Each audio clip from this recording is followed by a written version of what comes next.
13 Questions by Man Transcending. Manhood in the Digital Age.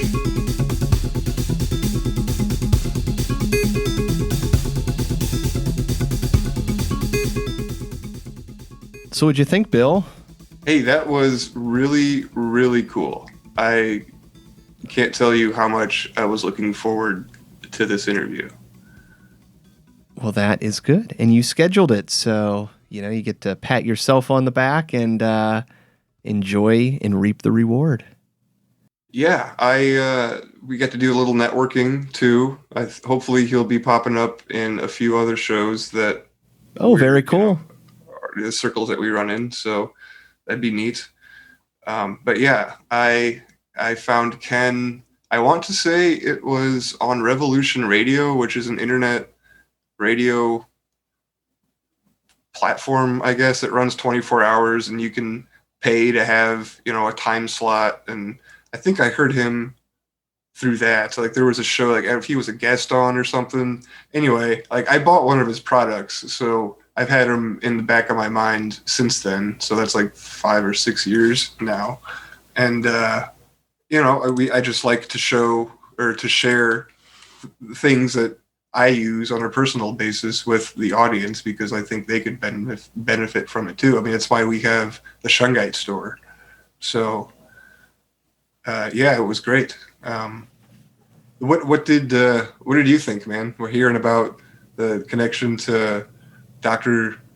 King. Like, we how many degrees of separation do we have now between him and us? Like 2, right? Something like That's that. Pretty neat. Yeah, overall, it's just, I've kind of got that view that you got to figure out a way to swim in the ocean instead of fight the currents. And, if you do that, you're just going to end up tired and drowning. But if you can figure out a way to swim, maybe you'll find some fish, might find a cool island to hang out on, meet a mermaid. Yeah. So yeah, that was fun. We should probably say this episode was with, I can't enunciate his last name. It is Rhola, Ken Rhola. So yeah, episode with Ken Rhola. And yeah, I think you touched on it. All the links are in the show notes there right below, but Ken runs a natural store and certainly a really interesting dude. It was really really cool to hear his perspective on things, kind of from more of that metaphysical bend of viewing the world. Yeah. He got a lot of knowledge to impart. Really glad that he was able to come on. And I didn't get to ask him about Shungite. I brought it up briefly in the interview, but I guess we should kind of talk about it now. We do have a link to Mystical Wares store on our webpage, which is past guest Derek Condit's business, his store. We get 10% back if you use that link to buy some Shungite. If you don't know what Shungite is, it is a mineral. It has a, what do you call it? A buckyball structure. Yeah, it's got a very interesting geometric structure that is kind of these round spherical structures. It certainly is an interesting stone. I like it. Has a wonderful feel. It always stays cool. Yeah, it's actually kind of cool because, Bill, you've been using them for like 4 or 5 years or something, and, you got to interview them. So it's just really cool to be able to make the connection. And, we're not peddling me undies, but Right. if you are into stones or healing or natural products, CBDs and things like that, I've been rubbing it on my temples is the salve that he sent me. And that's been, it's weird. Shungite seems to be energetic. But anyways, without diving in, making us sound like an infomercial, it's really cool to be able to make those connections with at least things that you benefit and use regularly in your life. So it's not like you're peddling snake oil. Right. And it's really just another way for you guys to support the show. If you happen to want to buy Shungite, you can use the link and we get a little bit back. But yeah, speaking of supporting the show, we're still value for value. Whatever the value is, time, talent, whether it's going to be submitting, guest suggestions, submitting ideas for questions, joining us in the Discord chats and, telling us what you think of the show.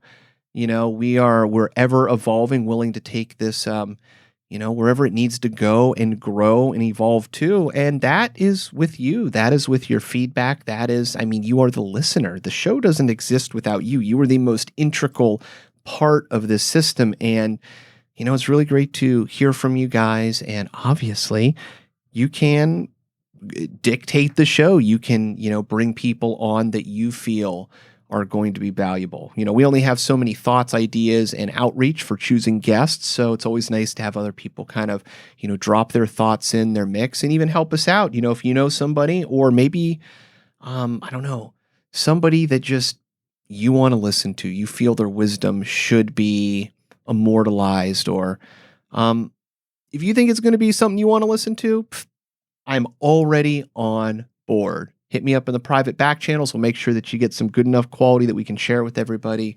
Or just help us pay the bills, keep the lights on. Yeah, if you can't donate monetarily, then sharing the show does so much. And just to talk about social media for wisdom, a second. Yeah. What is one of the greatest gifts that you can give somebody, right? Like, you could give somebody $100 bills, but in time that fades. It disappears. But wisdom, something that's told to you that you've heard, a moniker, something that you live by, that influence. It's like a rudder in your life that's always there, guiding your thoughts. And, if you find that in an episode, share it with people. Share it with people that you think are going to resonate with it, because that is the greatest gift that you can well, that's my opinion, obviously, right? I like to give gifts of wisdom. For the best kind.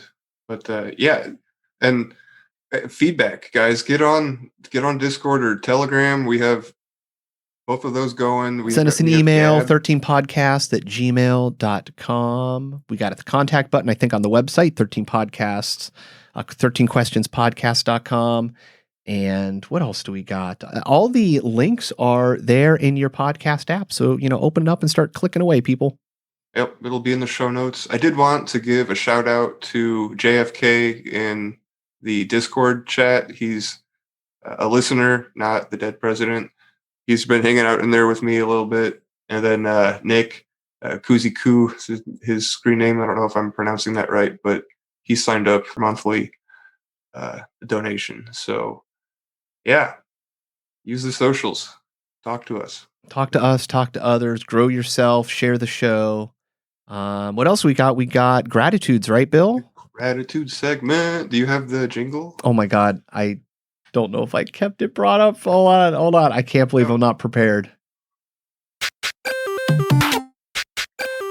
Here we go. Gratitude, oh gratitude.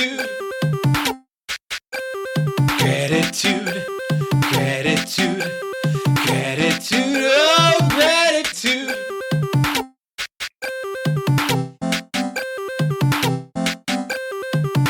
All right. Do you have one? Do you want to go first, or I can? Sure, I can go first. Hold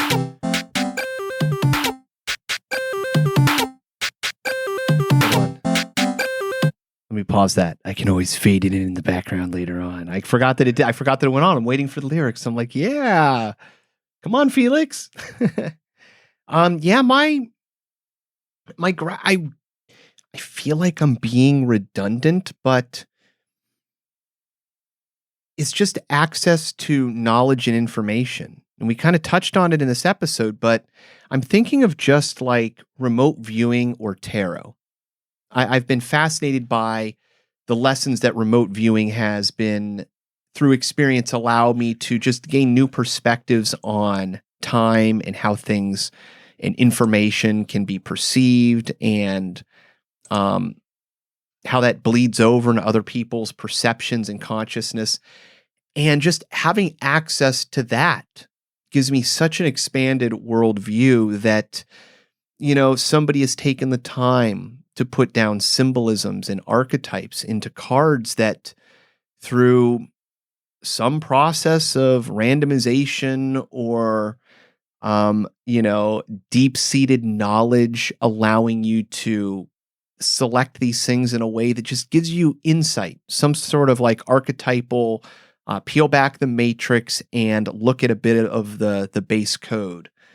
And so it's just really cool that we live in a time, in a society where that knowledge through others has accumulated to the point that it's commonplace. It's common knowledge. It is seeped out of being the underworld, the secret, the unknown, the lost. And, it's there for us, kind of, we talked about it in just what you hold in your own mind. If you're really into cars, well, imagine going back to the, sitting around designing the first car. You are going to have such a leg up on engine design, technology, structure, just innovation and idea that took a lot of people, a lot of engineers, a lot of trying, a lot of time, a lot of failure to get to. And we take that for granted. And, I see that in the same way of, whether it be, a deck of tarot or remote viewing protocol or just, the scientific method, different ways and tools for us to perceive reality. So having access to those tools is, I'm just very grateful that we have that. Hell yeah, I'm a big fan of tarot. So, I mean, I could talk about that for a while, but my gratitude was kind of along the same lines, but it's just the fact that we do create our reality, our thoughts manifest matter. It's not the other way around. And Ken's not the only guy I'm listening to that's talking along these lines. So I would just wanted to point out that I'm grateful that I'm learning how to do that more and more every day. And I kind of talked about it a little bit with the dream contract negation. But yeah, it's empowering when you have that point of view, and it can be a lot of fun once you start acting with intentionality in every little thing that you do. And it really, as far as manifesting goes, like guys, like if I like this show is a manifestation of strangers interacting on the internet. Like I've never met Adam or Darren in real life yet. And being a podcast host, I started just having fun on Cruising with Steak. And that kind of got, my feet wet in podcasting. Didn't really have any idea where the road was going to take me, but being a part of this just blows my mind. And it's fun. I think that's what Ken really touched on more than once in the interview, was to have fun with it and to not be afraid. So, I'm just really grateful that I have that mind frame, and I would hope that whoever's listening to this can also share in that, because it's fun. Just if nothing else, it's fun, And so share the show, guys. Support the show, water the plants that you love. If you want to learn more about Ken, click the links, head on over to his website, join us in the Discord. Hello, I'm saying hello to you. You got to say hi back. And we will join you guys next week for another 13 questions.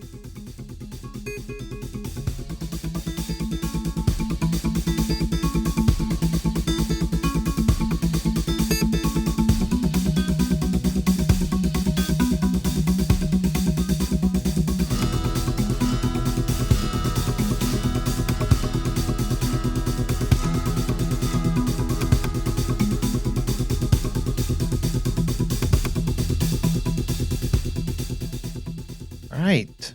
Ken, what was the best advice ever given to you, and would you modify it at all today? That's funny you ask that, because I actually have carried a piece of advice that I got in first grade from one of my best friends, actually my best friend in first grade, and I never forgot it. And actually, he was joking around. There's a kid named Robbie Berger. And Robbie, if you're listening, thank you. But he was just joking around, and he said, opinions are like buttholes. Everybody's got them, and they all stink. And I never forgot that, because it's really true. When when you're younger, and you're, trying to decide who you are and figure out what you're about, you look to others to, kind of figure that out and see how people react to you, that kind of thing.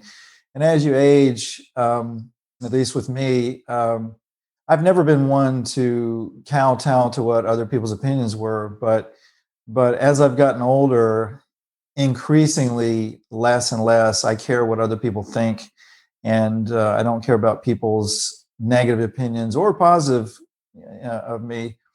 It's nice to have people love you, but at the end of the day, what matters is what you think about yourself, not what other people think about yourself. And so, and especially in working the kind of work that I do, talking about a lot of esoteric subjects. I generally at work, and teach about natural health, but I also talk about other subjects because I have a technical background, and working with a lot of advanced esoteric science. A lot of people can dismiss that. So I've discovered, that over the years, there are plenty of critics out there, along with people who are very kind and love what I do.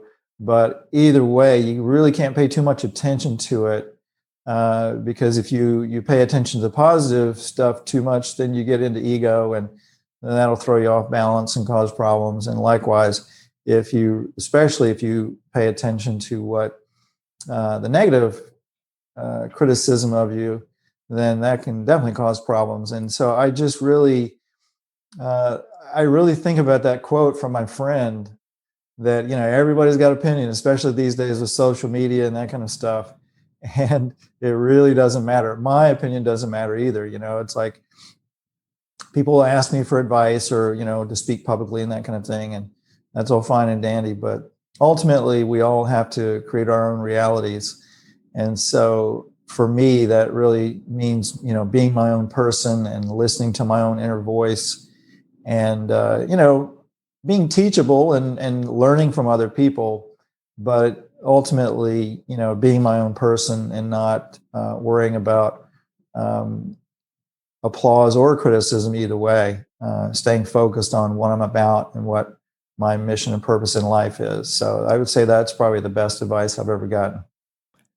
Yeah, it seems like pretty sound advice there. It's kind of like don't try to change other people's minds, and why is your information any better? It's just all encompassing. It has there's a very big birth to it. Video on YouTube of Steve Jobs talking about this, about how when he realized at some point that basically even so-called experts are just making things up. I mean, reality, there are definitely some absolutes in life, but a lot of so-called experts don't know what they think they know. And a lot of times what, we believe is consensus reality is incorrect. I mean, just look back through history, at the world being flat, although some people would refute that these days, or, that the earth is the center of the universe, that kind of thing. There's been a lot of assumptions that everybody agreed on that were totally wrong and are still this day. And so yeah, Steve Jobs, had a really good short talk about that, about how when you really understand that everybody's just basically making everything up, that, consciousness creates reality, then it frees you to create your reality, in your own image, and, not to discount God or other people, but really, it really helps you to understand that we're all, in this reality together, and everybody's just kind of navigating. Some people understand it better than others, but we're all creating our realities. And so I think it's very beneficial when you realize that, and it's easier to be your own person. Yeah, that's great. Don't take yourself too seriously, Yes, and yeah, at the same definitely. time, you're in total control, because look at all the other people. They're in total control. Yeah. Yeah. And some people may think they're in control, but I don't know if we're ever totally in control. And speaking as a control freak, I've done a lot of different kinds of therapies over the years, rebirthing and all kinds of natural techniques and emotional healing work, spiritual work, all sorts of different things. And one of the things I learned in that, like doing rebirthing, there's this breath work you can do that will help release issues, emotional issues that are caught up chemically in the body and neuropeptides. And you wind up, the more of a control freak you are, the more that you want to be in control, the more your body will like lock up and seize up doing this breath work. Interesting. And when I've done it in the past, man, I was just like, knotted up and frozen up and just tensed up, because, we all like to control our reality. We all want to be in control. We want things to be the way we want them to be. But ultimately, I've had a lot of lessons in letting go of that and, going with the flow and, making my plans and schemes and, having definite goals and objectives, but at the same time, not being rigid about it. And life is much easier when when you're more allowing in that way. Yeah, I find that interesting. I don't know if you've heard, if you are sad, just smile, and that physical smiling will make you emotionally happier. And I find that interesting that maybe the same thing happens with that breath work and, having to control it, that if you let that control go in that physical way, that your emotional state can kind of follow through with it. That's a really cool way to kind of hack your way out of being a control freak. Yeah, and I think also comes with age. I've had so many lessons just from living that, stressing over things, being in fear about things, all these, the typical things that we all do.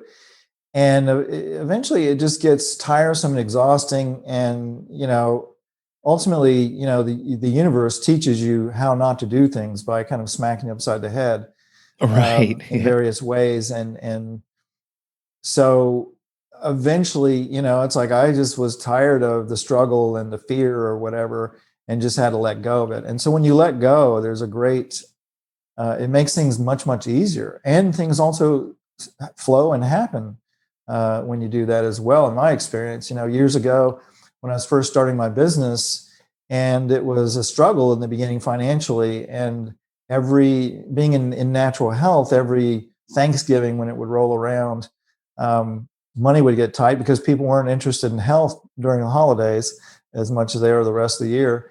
And so my sales would slow down, and I would, always be financially stressed. And so this one year I didn't know if I was going to make payroll. It was so tight, and I was really stressing about it. And, it was right around Thanksgiving. And I thought, you know what, I'm not going to do this anymore. I'm not going to stress over this stuff anymore. I'm just letting go. If I'm meant to do this, it'll happen. And if I'm not meant to do it, it won't happen. And as soon as I let go, like in a day or two, I got a phone call from a media outlet that had a large following, and they wanted to interview me, and they did. And I wound up having more sales in 3 days than I normally got in a month. And the sales just continued for like 3 months. We just got an avalanche of income. And it really taught me not to stress about things, not to worry about things. And so that's what I do now. I don't worry and stress about things. I just let things go. So that was a huge lesson. But fear really will, it will really freeze you up and limit your ability to create solutions to things and to navigate reality. So I just don't go there much anymore. There's very few things anymore that put me into fear. And even if I catch myself going into fear, I quickly get out of it because I realize there's no use for it. So that's kind of how I've navigated in more recent years. I think that just comes with age, if you're paying attention.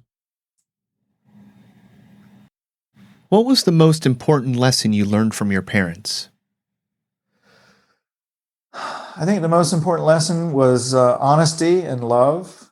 My mom, especially, my parents got divorced when I was 5 years old, so I wasn't around my father a lot growing up. I did spend summers with him for quite a few years.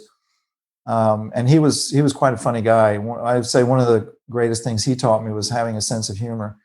And my mom was very wise and very loving. And she understood that love was the most important thing. We weren't a wealthy family, and we didn't have a lot of material possessions, but my mom made sure that we had security and food and shelter and love and all the things that really matter. And so that really, I think, was a huge gift for me that to this day I'm still grateful for, is that, she was very, very honest, which, I've definitely passed that on to me. I'm sometimes maybe too honest, not in a rude way with people, but like with the work that I do, I've had so many extraordinary experiences that are so outside of the realm of most people that when I talk about it honestly and publicly, a lot of people just don't believe it. They think I'm just trying to get attention or something. So sometimes the honesty may not always be easy to work with, but I think my life is the better for it. And it definitely, I sleep well at night knowing that, I'm not being dishonest or out of integrity with people. So, I think I think honesty and a sense of love and also a sense of fun. I think those are the three biggest gifts that my parents gave me. And they're very important to me to this day. I love it. Be honest with life and enjoy it. Yeah, I would be far wealthier if I wasn't so honest, because some of the experiences I've had, I talk about publicly, and it kills a lot of business opportunities. People, when you're really brutally honest, not, like I say, not in a rude way, but just brutally honest about my own life, with the kinds of stuff that I've encountered in my life, some of it is just so far out there that it just sounds crazy. And so there are, quite a few people who've wanted to work with me and had business opportunities that, that were killed simply by what I speak about publicly. And so, you have to really, you have to be true to yourself, and you have to have some inner strength to be honest, because it can be detrimental sometimes. What That would be like kind of a good thing, though, right? If you're going to go into business with these people, being honest, opens up a dialogue. And if they're not willing to accept this or that, then do you really want them in your life to begin with? And it's not just business. I think that that goes for in general too. Yeah, very true. That's it. That's exactly it. There, and I've had people who wanted to do business with me who were very ethical and honest and all that kind of stuff, but up to a point. It's like, if, for example, let's say if they encountered extraterrestrials, and they wouldn't talk about it publicly, whereas I would. And so, it's not that the people weren't worthy of doing business with, but they weren't at the same level of honesty. They weren't at the same, let's say, frequency. And so ultimately, you're right. They're not the kind of people that I would want to work with long term, because if they've got that as a limitation, then they're going to have other limitations as well. What book has been most influential on your life, and why? Without question, it would be a book called Seth Speaks, written by a woman named Jane Roberts.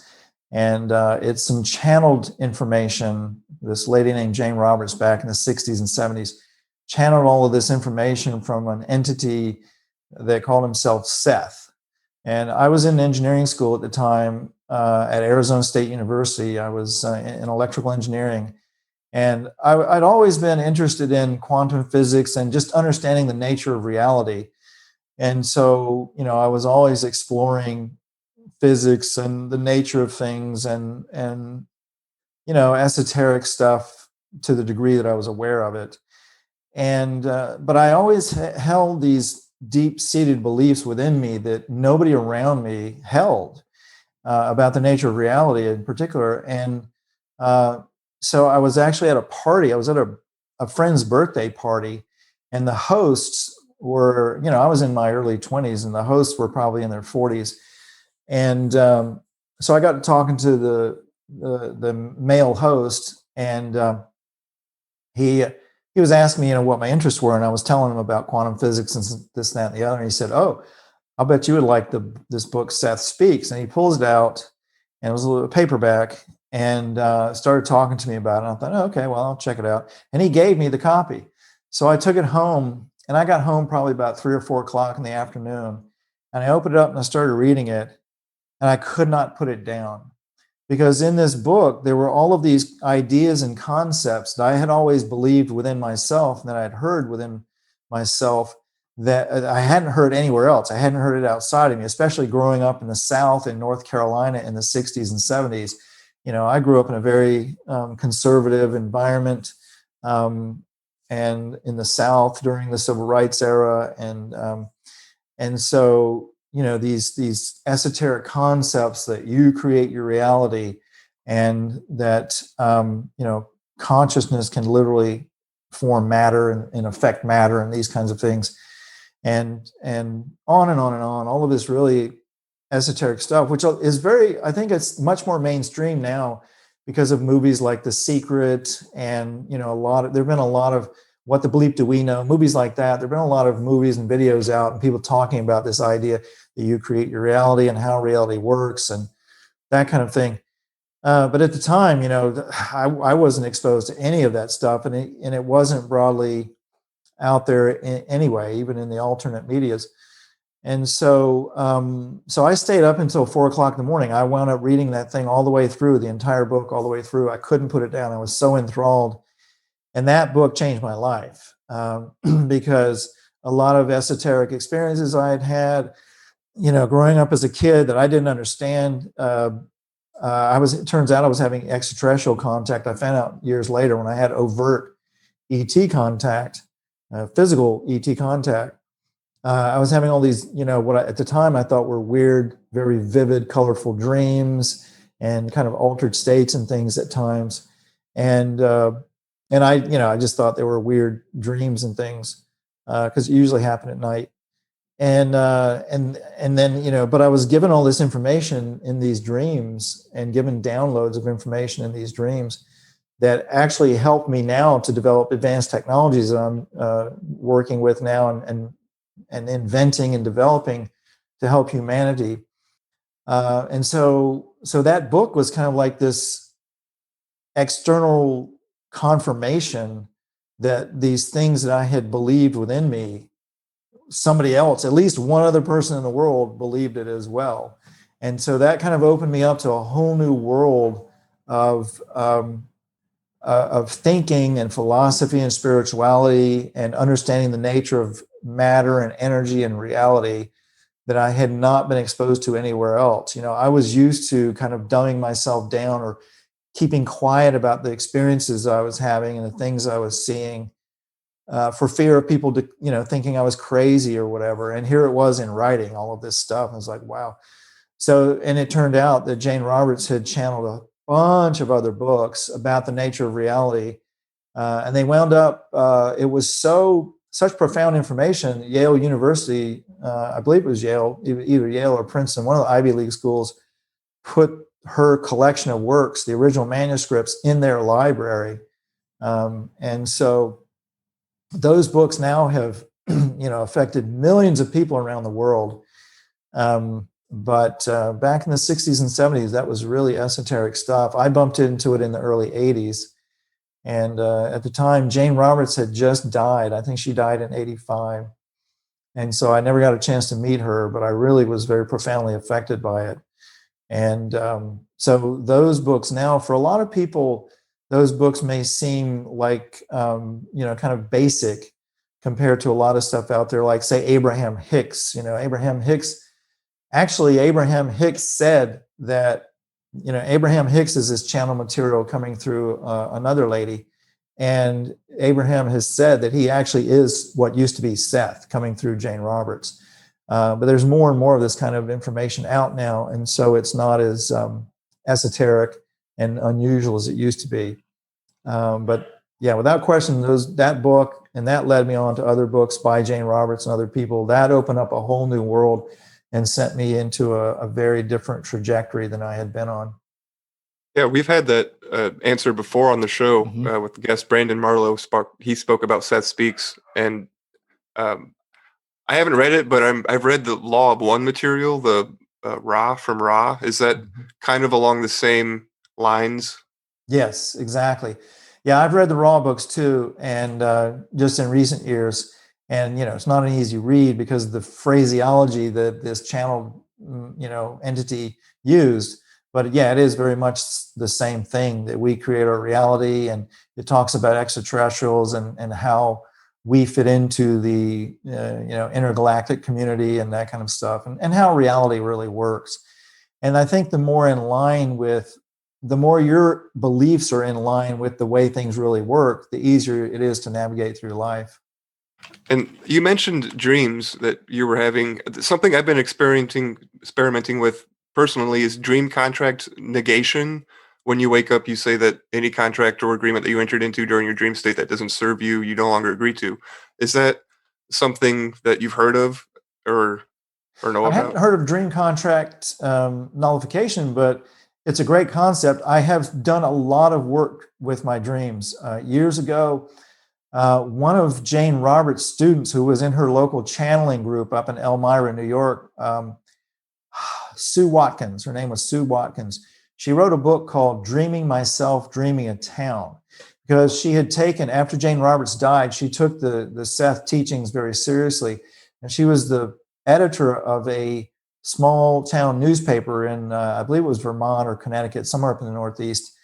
And she wanted to do a dream study, like a formal dream study of the town. It was only a few thousand people in this town. And what she found was nobody wanted to share their dreams with her publicly. She wanted to publish it in the paper, and nobody wanted their dreams published in the paper. So she couldn't get people to do that. But she wound up, because she asked, people started coming to her and telling her about their dreams. And so she started studying it. And what she discovered, there's a lot of different types of dreams, and there's a lot of different purposes for dreams. And so, some of these dreams, and also in my dream work, one of the things I've discovered is that one of the things that we do a lot in our dreams is try out different probable futures to see where they'll lead, so that when we're awake, we can navigate and make choices that will send us down a better direction. So that's one thing that I've discovered. I've caught myself when I used to sleep with a voice-activated tape recorder next to my bed, and I would intentionally intend to wake up in the middle of the night and remember what I was dreaming and record it. And I did that for years, and I found a lot of different patterns and a lot of different types of dreams and different purposes. But Sue Watkins, was doing this with groups of people and discovered that we actually have group dreams where we will get together and for different purposes as a collective, sometimes as family members, sometimes as community members, sometimes friends. And we will do different things together for mutual benefit. One of the things that she noted was that sometimes several people in a community would help somebody who was going to die. They would know beforehand that it was going to happen. And so they would help the person in the dream state to prepare for death. Or if there was an unexpected death, or let's say a fire where a building burned down or something, people would work together in the dream state to help each other get through it emotionally. So I found that very interesting. And it makes absolute sense that we could definitely, be creating some kind of contracts in our dream state or agreements in our dream state with other people that, in some cases we may get hoodwinked into. And so they may not always be for our benefit. I've had a lot of lessons dealing with non-physical entities, of various types. Some people might call them angels or demons or spirits or ETs or interdimensional beings or whatever. But I've had a lot of experiences with consciousness outside of the physical realm. And so when you're naive and you don't have boundaries, it's just like, dealing with people. If you don't have boundaries and you're not clear about who you are and what you're up for, you may get parasitical people who will try to take advantage of you or abuse you or whatever. And it's the same thing, I think, with all consciousness. So I had a lot of lessons in getting clear about, what I was up for and what I was not up for, and who I would allow into my life, physical or non-physical, and what I would allow into my life. And once you get clarity on that and you set your boundaries, it doesn't matter if it's a physical person or a non-physical type of consciousness. You don't necessarily have to attract those kinds of beings. And so that's definitely not anymore. That's not a concern for me at all. As a matter of fact, occasionally when entities do, like negative entities do come sniffing around, if I go somewhere particularly where there may be some type of negative entities, they don't bother with me because they feel my frequency and also the power behind that frequency, and they just don't mess with me. And if they do come around sniffing around, I tell them, look, I know you're there. Don't bother with me because you're not going to get anywhere with me. And they just move on, I think, for easier pickings. There are, in my experience, parasitical, non-physical entities out there.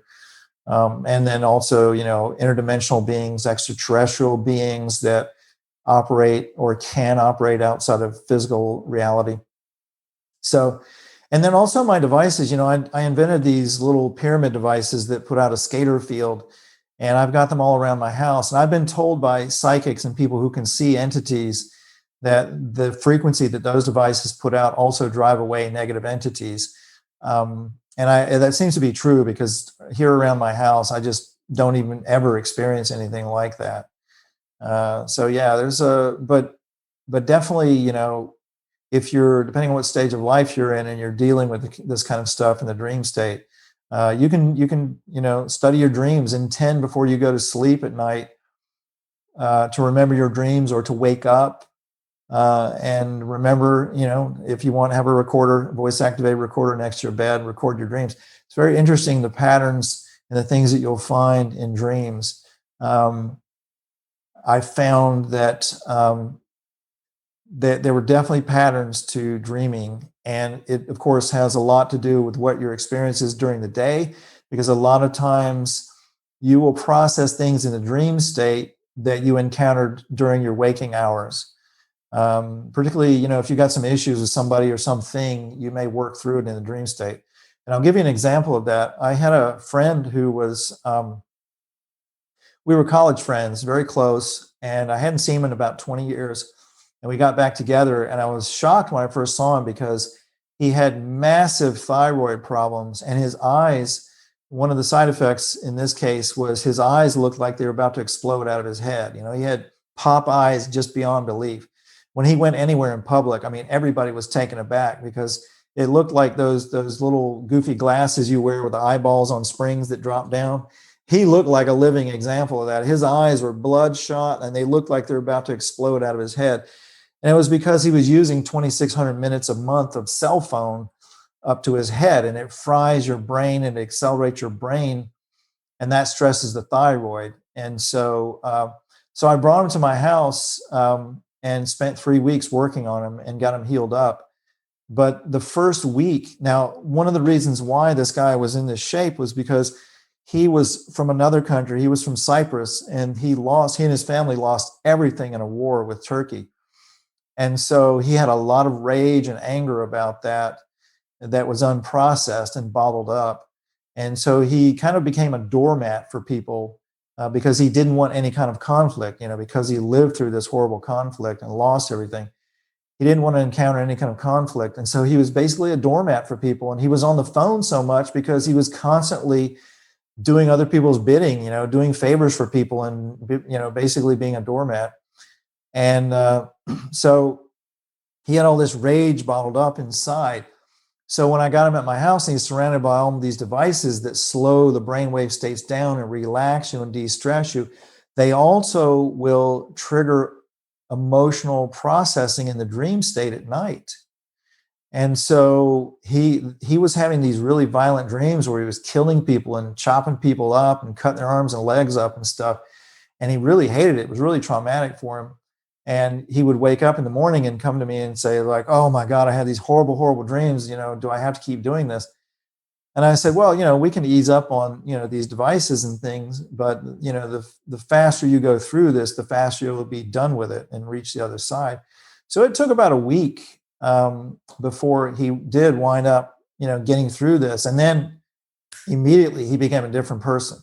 It was a really radical and amazing change by processing through all these stuffed emotions in the dream state, and also therapies and things that we were doing during working hours. He was able to let go of these issues that he had had for decades. and he became a radically different person. He changed his health. He got rid of the pop eyes, and in 3 weeks we were able to get his eyes back to normal and get him healed up. But he became a very different person because of it, because he went through this huge emotional process. So there are a lot of different things, a lot of different purposes to dreaming. Part of it is going very, very deep into deep brainwave states, and I think connecting up with God or the universe, or however you want to look at it, but connecting up to source. And I think that recharges us. And I think that's also why people go insane when they don't get sleep. And if they don't get enough sleep, they have all kinds of emotional problems as well as physical problems. So there's a lot going on in the dream state there. And most people never consciously explore it. So I think it's a really cool area to explore. And you can really learn a lot of insights about yourself by studying your dreams and recording them, especially when you go back a year or two later and listen to the recordings. You're like, oh, wow. You can kind of see not only where you were at, but how this all works with your daily life. With all this dream talk, I would be amiss not to mention, we have a friend of the show, Jerry Cthulhu, who does a whole podcast on dreaming called Nox Mente. So I'd love to put you in contact with him. Oh, I'd love to talk to him. Awesome. Do you have any opinions on dream catchers? The last question, then we'll move on, I promise. I love dream catchers. I was born in Albuquerque, New Mexico, and I grew up around Native culture and Mexican culture, Mexican-American culture in New Mexico. And I've also, traveled overseas and been down to Mexico and stuff. So I love the Latin and Spanish cultures and the Native cultures. And so I grew up with dream catchers in my room.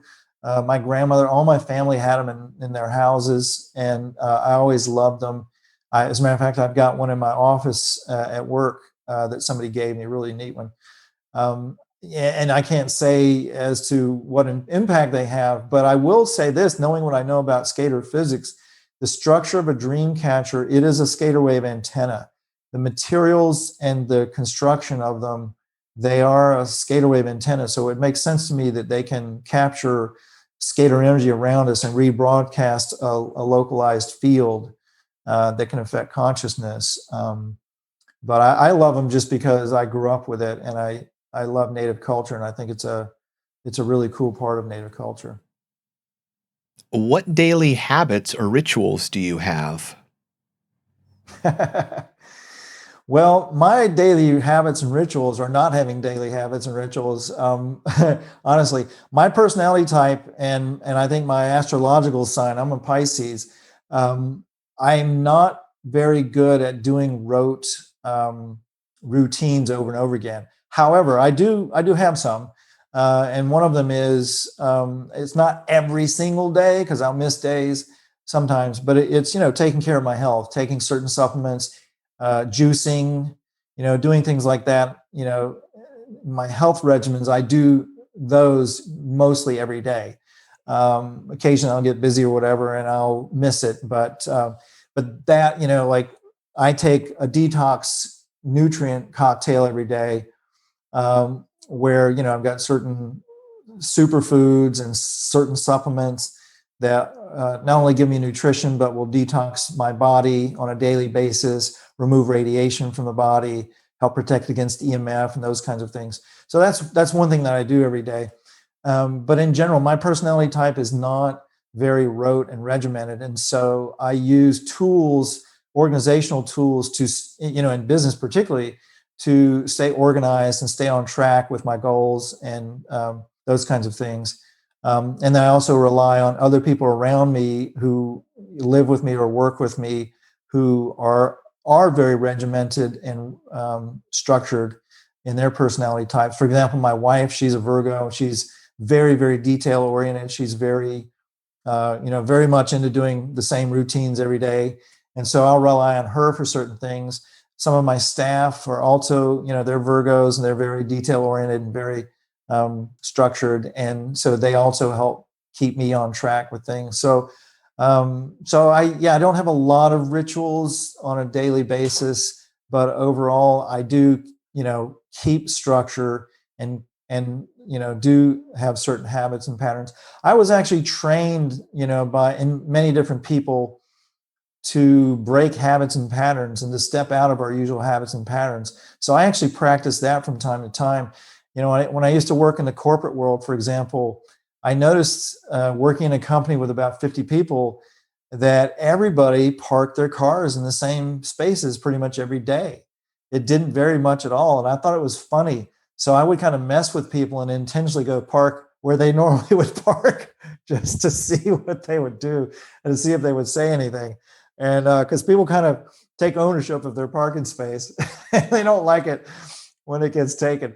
So I would intentionally do that. And I still do stuff like that. I'll break my habits and patterns and do things out of the ordinary just to kind of be more self-aware of, you know, what my programming is, because I think one of the biggest problems we have on this planet is mind control. The population of this planet is heavily mind controlled and heavily mind controlled into belief systems and habits and patterns that serve the people who have the financial and power control on this planet. So I generally seek to break habits and patterns, and I encourage that with people, although we definitely need them, and routines, you know, we need them to get things done in our lives. So I think it's a balance. The taking of the parking spots reminds me of the Randonaut app. Have you heard of Randonaut?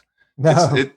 The idea behind it is to kind of go someplace where you normally wouldn't. So it uses a random number generator and it plots, you know, gives you a GPS point, and it's supposed to be something that is a place that's out of the way that you normally wouldn't go to. So it kind of breaks your pattern, your daily pattern, your routine. And so, I don't know, it's just kind of like messing with the matrix a little bit. Oh, that's a great idea. Yeah. I love that. I'm going to have to get that. Yeah, I know. I'm fortunate in my work that I get sent to all kinds of random places all the time.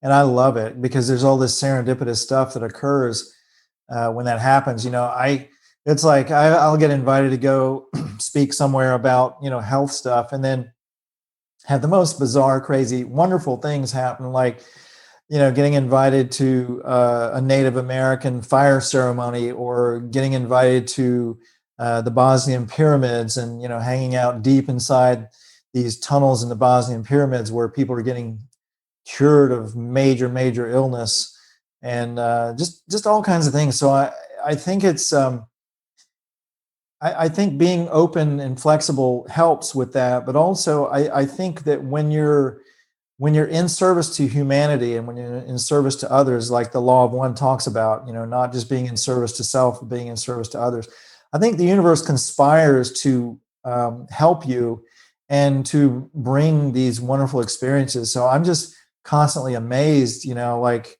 I was down at Hippocrates Health Institute in South Florida back in the mid 2000s, and I was down there doing their program, their detox healing program, because I had traded them some website work in exchange for going through their program. So I was just going through their program.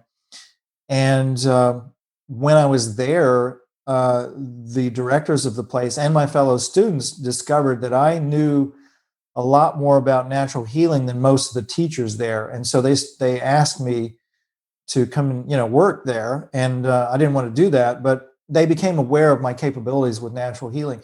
So when I left, when I got done with the course and I came back home, I got this phone call a few days later, and they asked me to come and interview with a VIP. They asked me if I'd be willing to, you know, help a VIP who had some health issues. And I said, well, you know, who's the VIP? And it turns out it was Coretta Scott King, you know, the wife of Dr. Martin Luther King. And, you know, I grew up in North Carolina in the 60s and 70s, living in the civil rights struggle. You know, I grew up with Black kids. I went to 90% Black schools from third grade on. So I saw the struggle, and I knew what had occurred, a lot of what had occurred. And so I got this amazing opportunity to work and live with Coretta Scott King and her family. And we became friends, and they started inviting me to their family reunions and all kinds of amazing stuff that would have, you know, it would have never have happened if I wasn't in natural health, I don't think.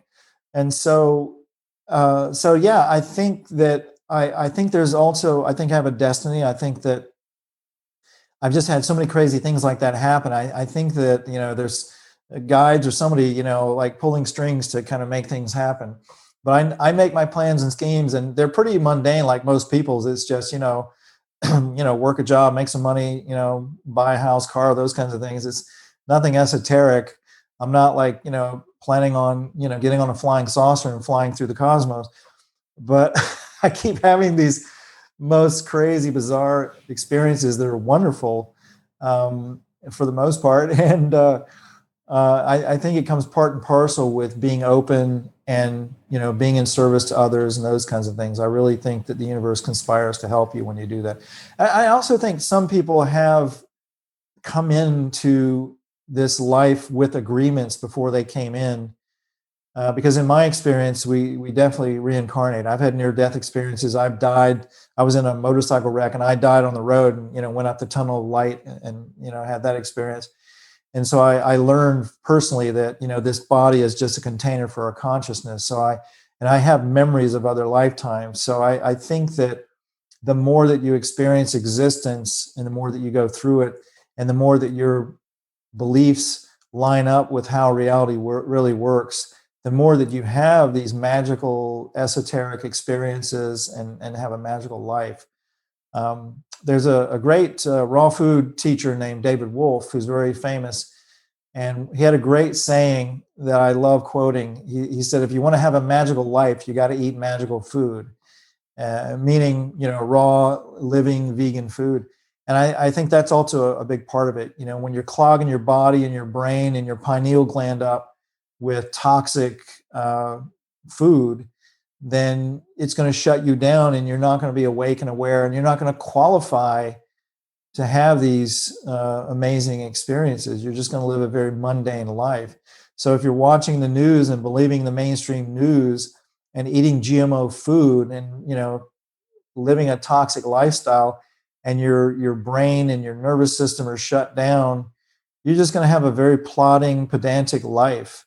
Whereas if you, open your mind, open your pineal gland, detox the body, alkalize the body, and get in service to others, it's just amazing how things fall in line.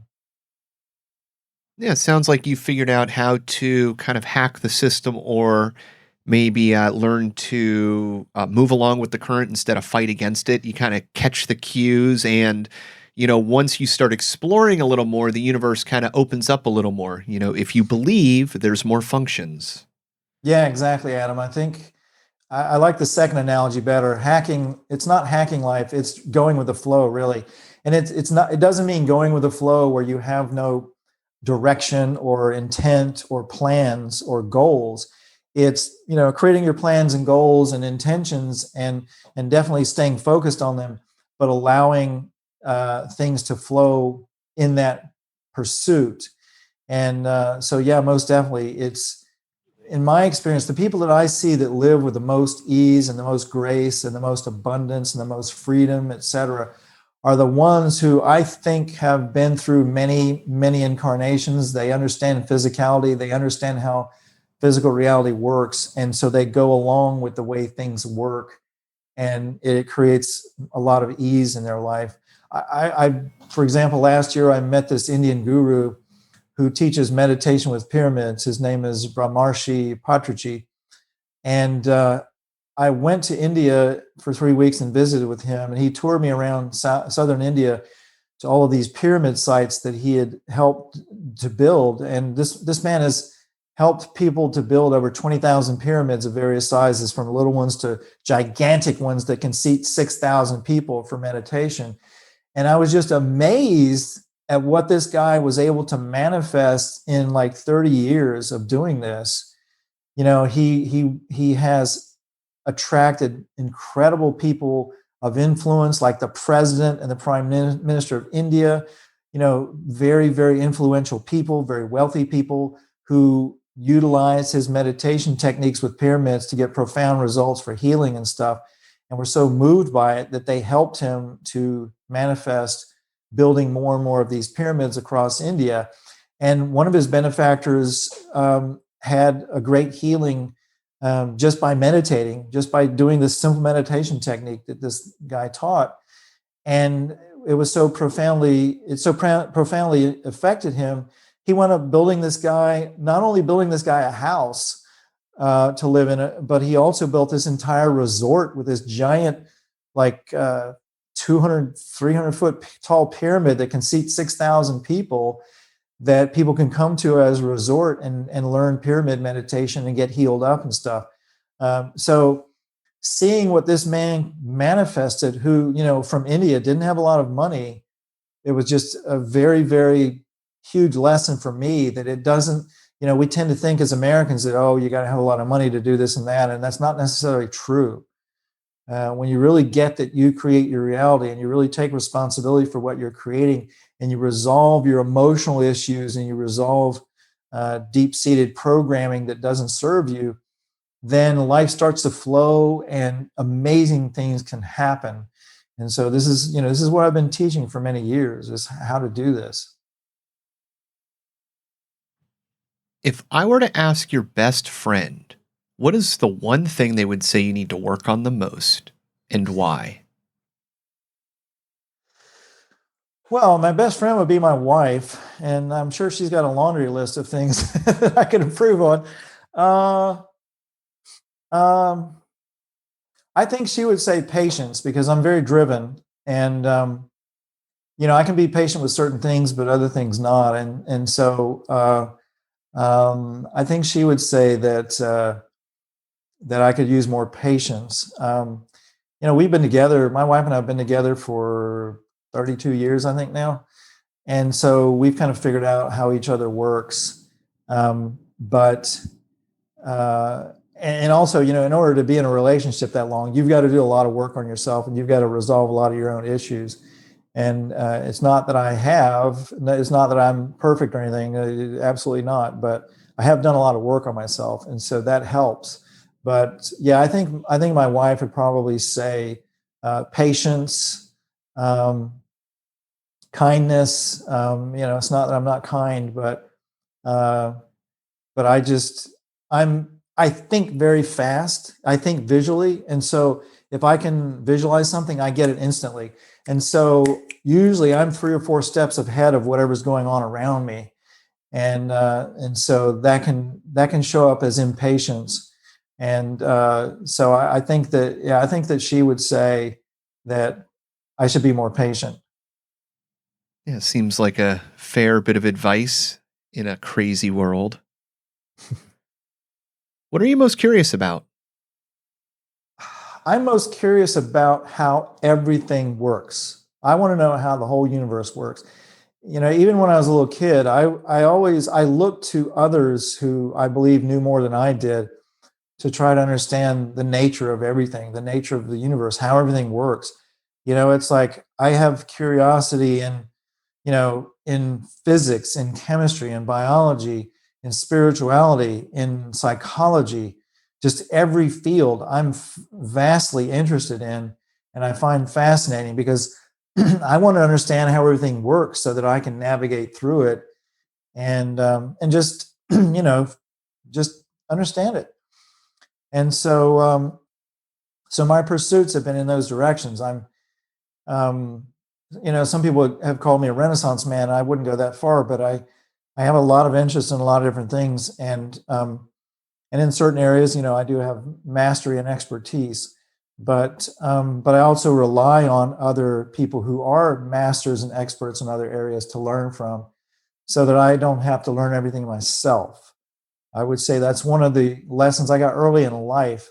I noticed that other people and friends of mine felt like that they had to learn everything themselves, from scratch.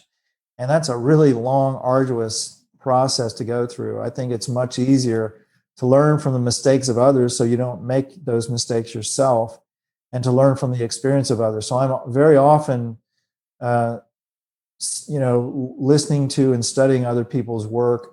I'm a very prolific reader. I read probably 10 to 20 books a month. And, that doesn't include lots of videos and content online that I look at. I spend a lot of time studying and learning and researching. I always have. I love to learn. And so I think that, it's just a general curiosity to understand how everything works. And I think it's a natural progression for all living organisms to want to grow and expand awareness so that I think we're on a path towards godhood. It's like if you look at different types of living organisms, like, pets, for example, dogs and cats, they've got a certain level of consciousness and awareness and comprehension and understanding. Microbes have a different, understanding, and human beings. Basically, to me, it's a level of different levels of complexity of thought. And so, while a dog or a cat, they definitely can think and reason to a certain degree, we can do it in a much more complex level. And even within just human beings, there are many human beings who can comprehend much more complex thought than certain others. But I think that overall, going through these lifetimes that we go through, I think that it's to evolve our consciousness and understand more and more and more about the nature of things so that we can grow and evolve and become greater beings. And so I think that's where this curiosity about everything comes from. It's like, I don't just want to know about one thing. I want to know about everything. I want to understand everything to the degree that I can. But I also recognize that we have limitations because I use this analogy quite a bit in my teaching that, sometimes there are things from our frame of reference, being physical beings, that we just cannot know. It's like an amoeba trying to understand a 57 Chevy. An amoeba has no frame of reference, and it doesn't have the physical capabilities to really comprehend what a 57 Chevy automobile is really about. And so in the same way, I think that the cosmos is so grand and complex and large that, we, within our physicality and with our frame of reference and our scale, we can only understand and comprehend certain things. Even though we can take our minds outside of our physicality, we still have this frame of reference. And so I think that we create these metaphors for reality, and we describe things as, God or whatever. And it's really probably not the true nature of things in the bigger picture. Certainly a story that works to explain what people are experiencing. I do kind of like that, though, being curious in everything, because I think people forget how powerful that is. Let's say you're moderately into vehicles, you know about their parts, their names, their components. Just by your general knowledge in researching it, now let's say we took you back to where there was no cars. You're inventing the first car. All right, well, you are so many legs up ahead on design and alloys and systems and things that you just take for granted that would have jump-started the entire industry, at least, in a progression of the technology of where it came today. And that's just something that, we take for granted, but, corporations and, people fought decades and built their careers on and truly innovated. And that's in all aspects. So it's really cool because, in the ability for you to think further in the future, it kind of gives you that stepping stone, that, this is what I can master in my mind. And, the stepping stone I can, here's where I'm at. And it seems pretty simple once the knowledge has been accumulated. So, where can we go from here? Think your mind as far out as that exists from, the first automobile to a self-driving Tesla. Yeah. And, I've never liked the concept or the idea of being a jack of all trades and a master of none.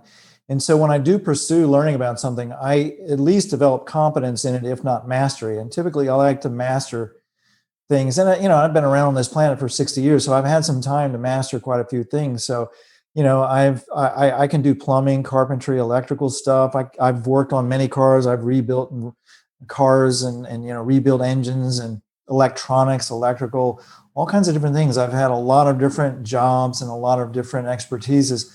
And because I can learn things pretty quickly, usually, that also helps, with the learning curve to cut down so I can learn and master more things. But even though I do read a lot, it's not like it's all in my head. I like being physical. I like being out in nature. I like doing things and being physical. And so, but I also like mastering subjects and really knowing them intimately and being able to do practical things with them. So I've done my best not to be a jack of all trades and a master of none, so that I can actually, add value to whatever it is I'm doing with it.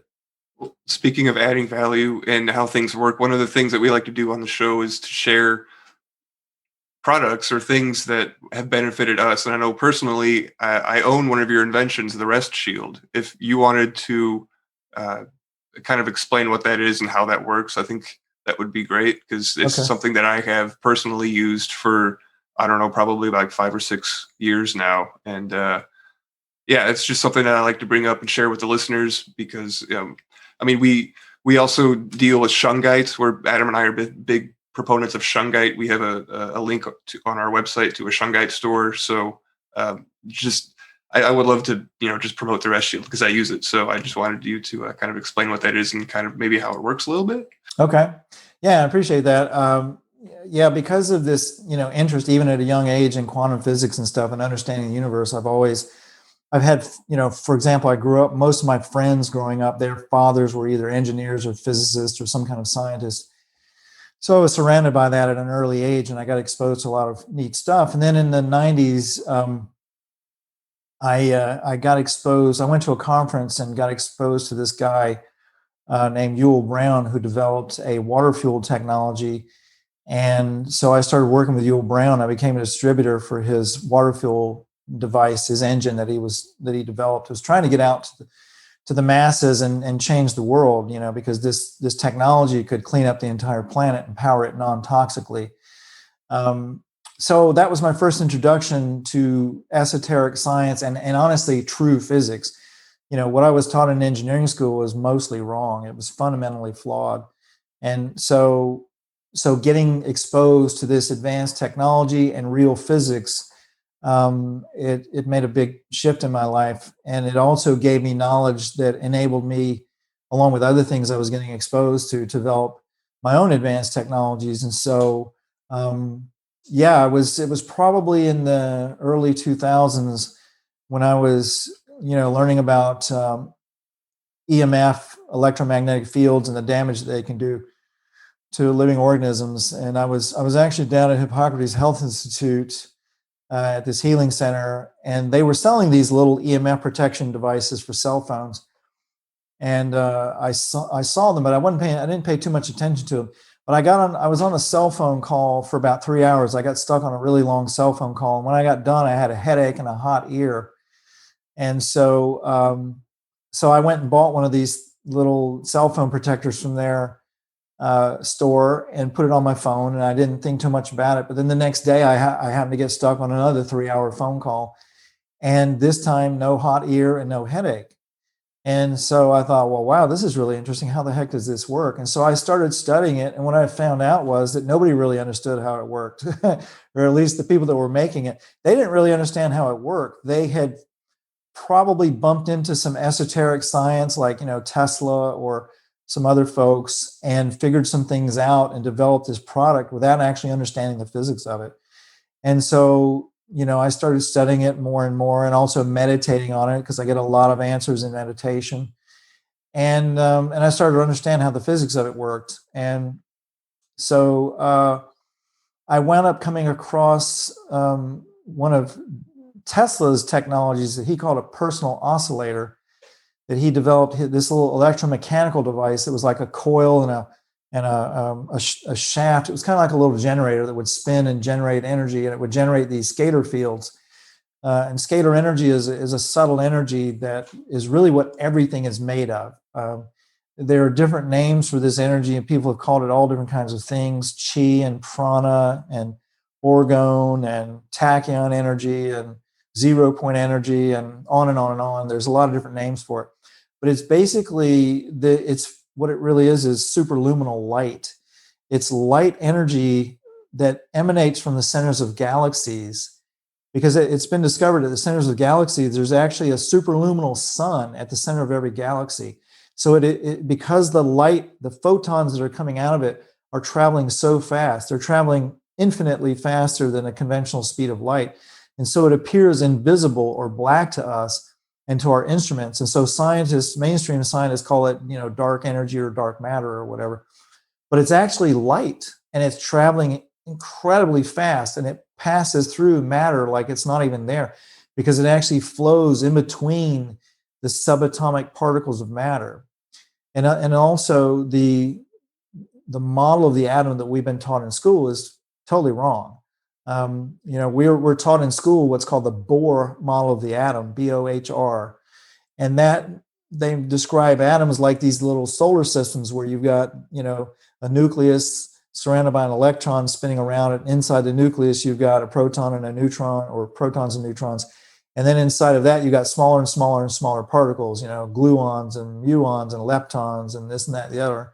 And once you get beneath the proton level, what they're describing is nonsense. What you really have are geometric patterns of light, of this scalar energy. And energy comes first, matter comes second.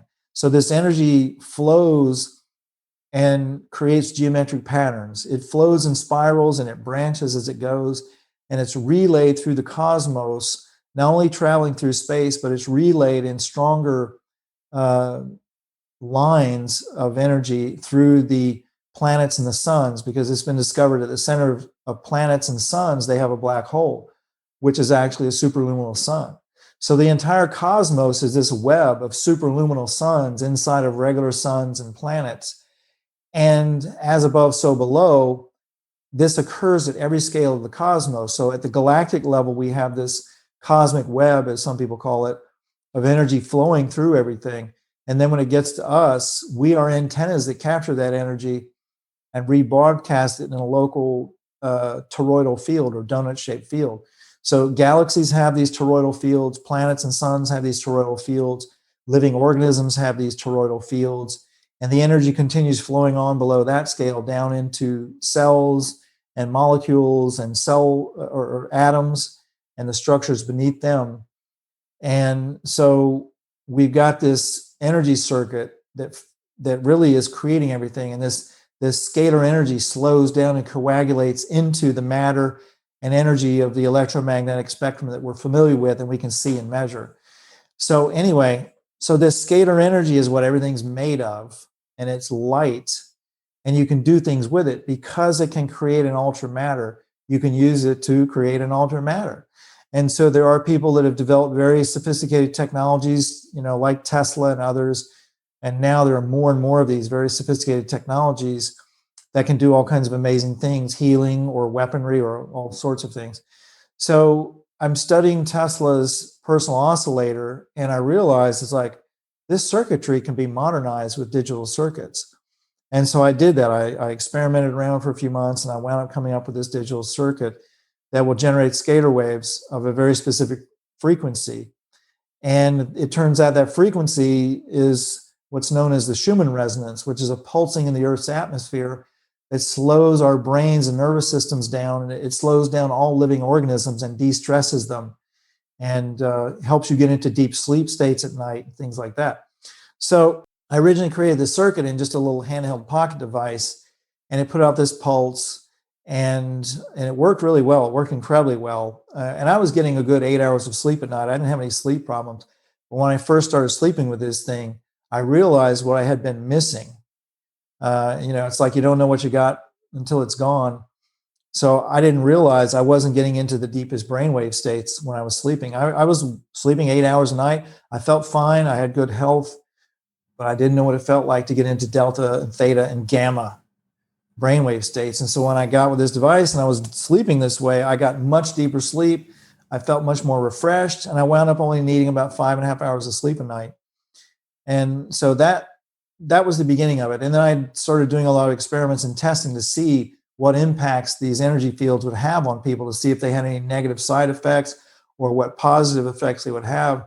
And I found out that it had no negative side effects on any living organism. I did tests on insects and microbes, fermentation, plants and growing plants, human beings, animals, dogs, cats, all kinds of things. And what I found was that in every case, every living organism was benefited by being in these fields, in these frequencies, and there were no side effects at all, no negative side effects. And so that evolved, that device evolved. That was called the Stress Shield, and it's off the market at the moment, but I'm going to be bringing it back on. That was the first step. And then I developed the pyramid device that you have called the Rest Shield from studying other people's work, and I wound up creating this little pyramid-shaped device that has a much stronger field, and it's AC powered. So you plug it into a wall outlet. So it has a much stronger scalar wave generator, but it also sends the signal through a coil that is structured like DNA. And so that imparts certain frequencies into it. And then it's encased in 18 different minerals and different size and shapes of minerals. Some are crystalline and some are powders. And so all of that together, it creates these really, really complex harmonics and these natural harmonics that we are supposed to be getting from the earth. And we do, but it's all been accelerated because the Schumann resonance pulsing in the atmosphere has been accelerated partially to, man-made EMF and the electric grid and certain things, but also because of space weather. We're passing through higher bands of energy in this part of the cosmos right now on Earth. And so the Schumann resonance is accelerating from all of that. And so people are being stressed at a deep level and they don't know it. And I think it's part of the grand design to wake humanity up, to create a shift in consciousness.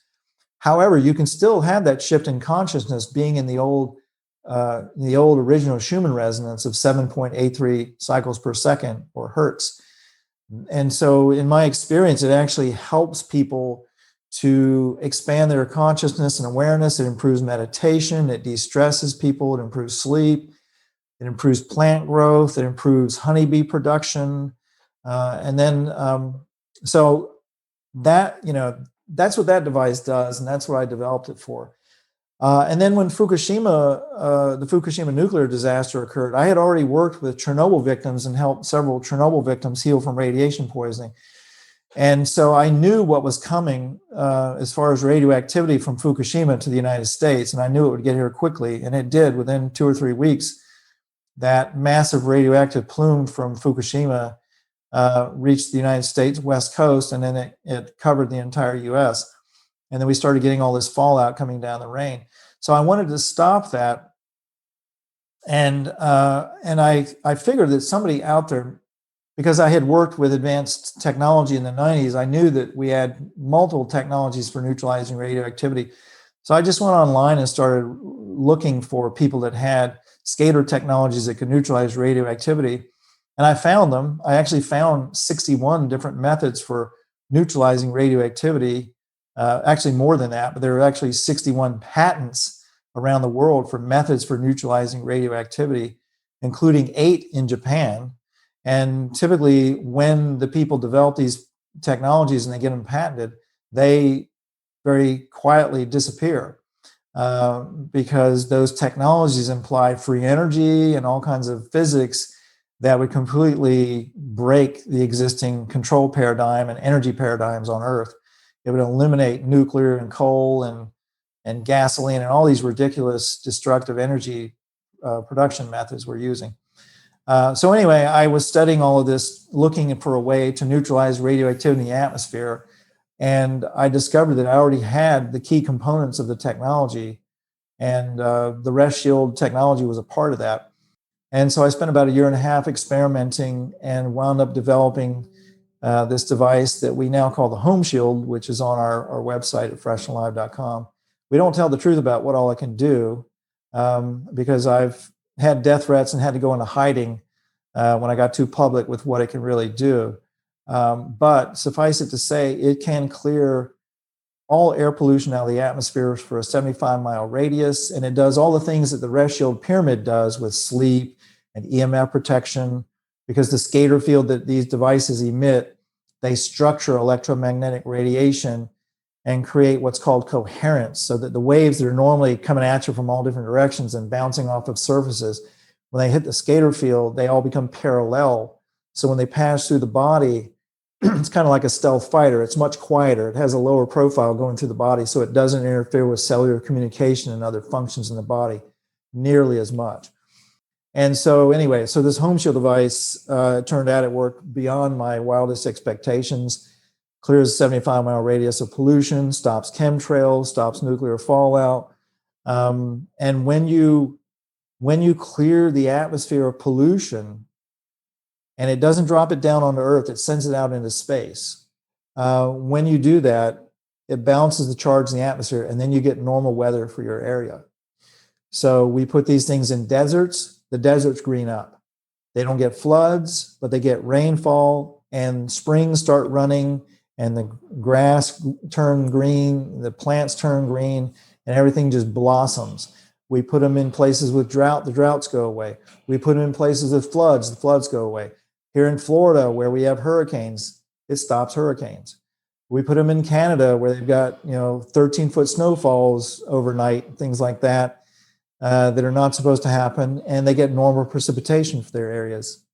Fires from droughts go away. The year before I first put my first one out here at my house, we had droughts going on for several years in Florida. We had bog fires that are underground fires where you've got organic material that are actually burning underground, and it just smells to high heaven everywhere. There were 1,200 acres near my house that burned. We almost had to evacuate my house. And after I put this device out, chemtrails disappeared, weather gets balanced, we get normal rainfall, the droughts go away, the fires go away, everyth's the way it should be. And so I got a little bit too public with that, and I had death threats. My wife and I had to go into hiding, and a lot of other interesting things happened. But yeah, that's what these devices can do, and people need to understand, particularly scalar energy technology, because with these new threats to our health that we have, like bioweapons, like the COVID, COVID is a bioweapon. It's been proven by multiple independent labs around the world that it's a genetically engineered bioweapon with HIV components. And then the vaccine for COVID is a gene altering, it's not a conventional vaccine, it's a gene altering mRNA technology that is designed to alter people's DNA. It really is not effective against COVID. But at any rate, we've got all these threats to our health like this that are beyond anything our ancestors could have imagined. And so we need these advanced technologies to help protect us. And so scalar energy devices are one way of doing that. They are much more sophisticated scalar technologies that you can get connected to, that will read the body energetically and then send scalar frequencies into the body and heal things. And I've been connected to devices like that. For example, there's one called the QXCI Skio, or the Eductor, that I discovered can actually neutralize radioactivity in the body, because I got exposed to radiation poisoning in my food 3 times and would have died from it did I not know about these technologies and have access to them and other things. And I was able to, neutralize radioactivity in the body, not just remove it, but neutralize it where it was. So we need to know about these advanced technologies because of these crazy threats that we have coming, to us now. GMOs, GMO microbes, chemtrails, geoengineering, as it's scientifically referred to, nuclear fallout, et cetera, and now AI. We've got this looming threat of AI taking over things. So we need to understand we've got solutions, and we always will have solutions for this stuff, because consciousness creates reality. The one big fat juicy trump card that we always have had and always will have is that consciousness creates reality. So if you understand that, rather than getting into fear or victimhood, you can focus on finding solutions, and you will find them. There are always brilliant people out there who are creating solutions while these problems are being created. And so I've seen over and over again, all of these problems that we have, I know there are solutions because I've worked with them, I've seen them, I know they're out there. And so we need to be aware of this so that we can have an uplifting life of abundance. And, no matter what crazy things come our way, we can still maintain our health and happiness. Thank you for sharing. No, my pleasure. What was the most embarrassing or humbling experience of your life? Oh, man. Oh, I've had plenty of those. Most humbling. Wow. Gosh. I can't think of anything offhand, but I do remember when I was a kid growing up poor in North Carolina, and I was in Boy Scouts, and I was waiting for my mom to come pick me up from a Boy Scout meeting. And, like I said, we were poor and we didn't have a lot. We lived in a small house. And I remember that, there were several kids sitting around waiting for their parents to pick them up. And one of the other kids, my mom pulls up in her car, and one of the other kids' parents pull up in their car, and they get to talking. And I remember when they got done, and I heard their son went off with them to get in the car, and I heard one of them refer to us as white trash. And I was, of course, shocked, but I had never heard that term before. And I had to ask my mom, what that meant. And of course, she explained to me. But, we came from a poor family, country folks from the mountains of North Carolina, and we weren't very sophisticated. And so when I realized what they were saying, I was shocked, but also very hurt and humiliated. So that's one that comes to mind. And it probably had a lot to do with me, pursuing learning so much and wanting to learn in order to not be dumb and ignorant and, that kind of thing. So, and there were other events, like that growing up. I remember when I was in junior high school, there was a kid who my mom bought my brother and sister and I stainless steel tennis rackets, which were all the rage, to play tennis. And my brother and sister and I were not into tennis at all. We couldn't care less about tennis. But my mom wanted to play tennis with us, and so she bought these rackets. So I remember taking the racket to school to bounce the tennis ball off these big walls they had at school. And there was a kid who was from an upper middle class family who, was in a much better financial situation than my family. And I was, playing with this racket, and the kid asked me about the racket, and I said, "Oh, this is a stainless steel racket. It's the latest thing, blah, blah, blah." And he said, "Well, where'd you get it?" And I said, "Oh, it came from Sears." And he laughed. It was like, "Ha ha, you got a tennis racket from Sears?" And I couldn't understand why, because in my world, Sears was the place with quality stuff, But in this guy's world, I guess he was used to, buying the latest state-of-the-art stuff from whoever. And it never dawned on me that that there were more elite stores than others, So it kind of embarrassed me. And so I've had instances like that over my lifetime that have motivated me, to grow and to learn. But I can't think of any big embarrassing moment. I'm sure I've had plenty, but I can't recall any off the top of my head. What is your greatest fear? How did you overcome it, if you have? Yeah, I don't have any big fears because I've had many, many lessons in not having fears. I've had, growing up, I've had many fears. And years ago, it was back in 2011, one of my biggest fears then was not having enough money. And I was in starting out my business. It was young and it wasn't making a lot of money. And every time, I mentioned this before, every time Thanksgiving would roll around, our sales would plummet. I didn't know if I was going to make it. And so, so I had a lot of fear around not having enough money and not having enough of whatever, not being enough, not being smart enough, not being good enough, all those, all those kinds of things. But, after worrying and being in fear about that kind of stuff, it's exhausting to be that way. And so anyway, another Thanksgiving rolls around, sales plummet. I don't know if I'm going to be able to make payroll. And I was just exhausted from worrying about it. And I said, you know what? I'm not going to do this anymore. I'm not worrying about this. I'm not stressing about it. And a few days later, I get a phone call and some people with a big media outlet wanted to interview me. And our sales took off and we had more sales in 3 days than we, had in the previous 3 months or a previous month. And so that taught me, just to let go. And so I don't get in fear about things. I've just seen over and over and over again. I really have had a lot of lessons, and I did a lot of kind of empirical experiments to see if we really do consciously create our reality. And so I I don't get in fear, and I don't worry about stuff. I've had near-death experiences, and I died on the road in a motorcycle wreck, and I went up the proverbial tunnel of light. So I'm not afraid of dying. And so when you let go of those fears, then everything just kind of falls into place and it flows. It's really our fears, our own limitations that create our problems. And it's not that I'm perfect by any stretch of the imagination, but fear is not one of those things that is an issue for me.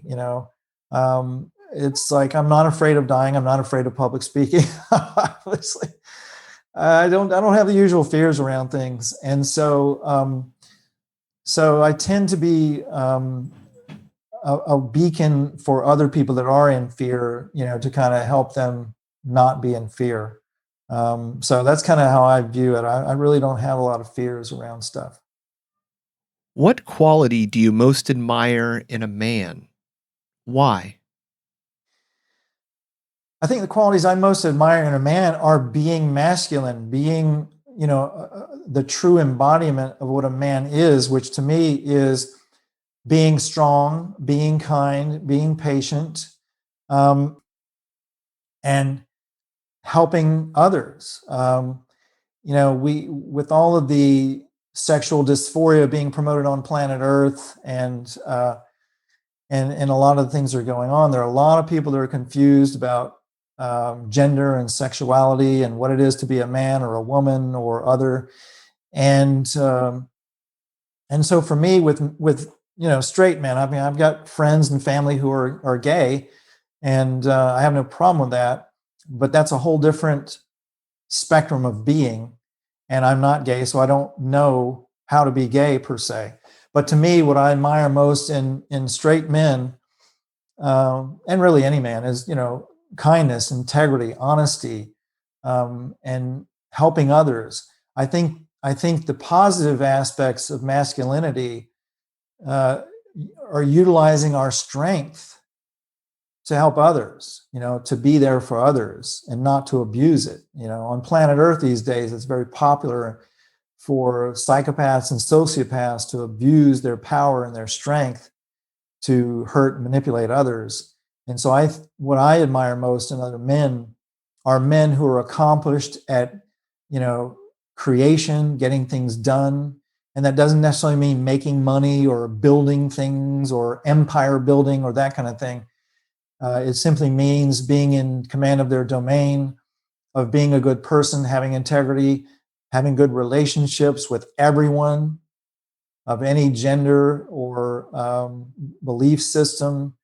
So that's what I admire most in other men, are those kinds of characteristics. Who were and are your role models, and why?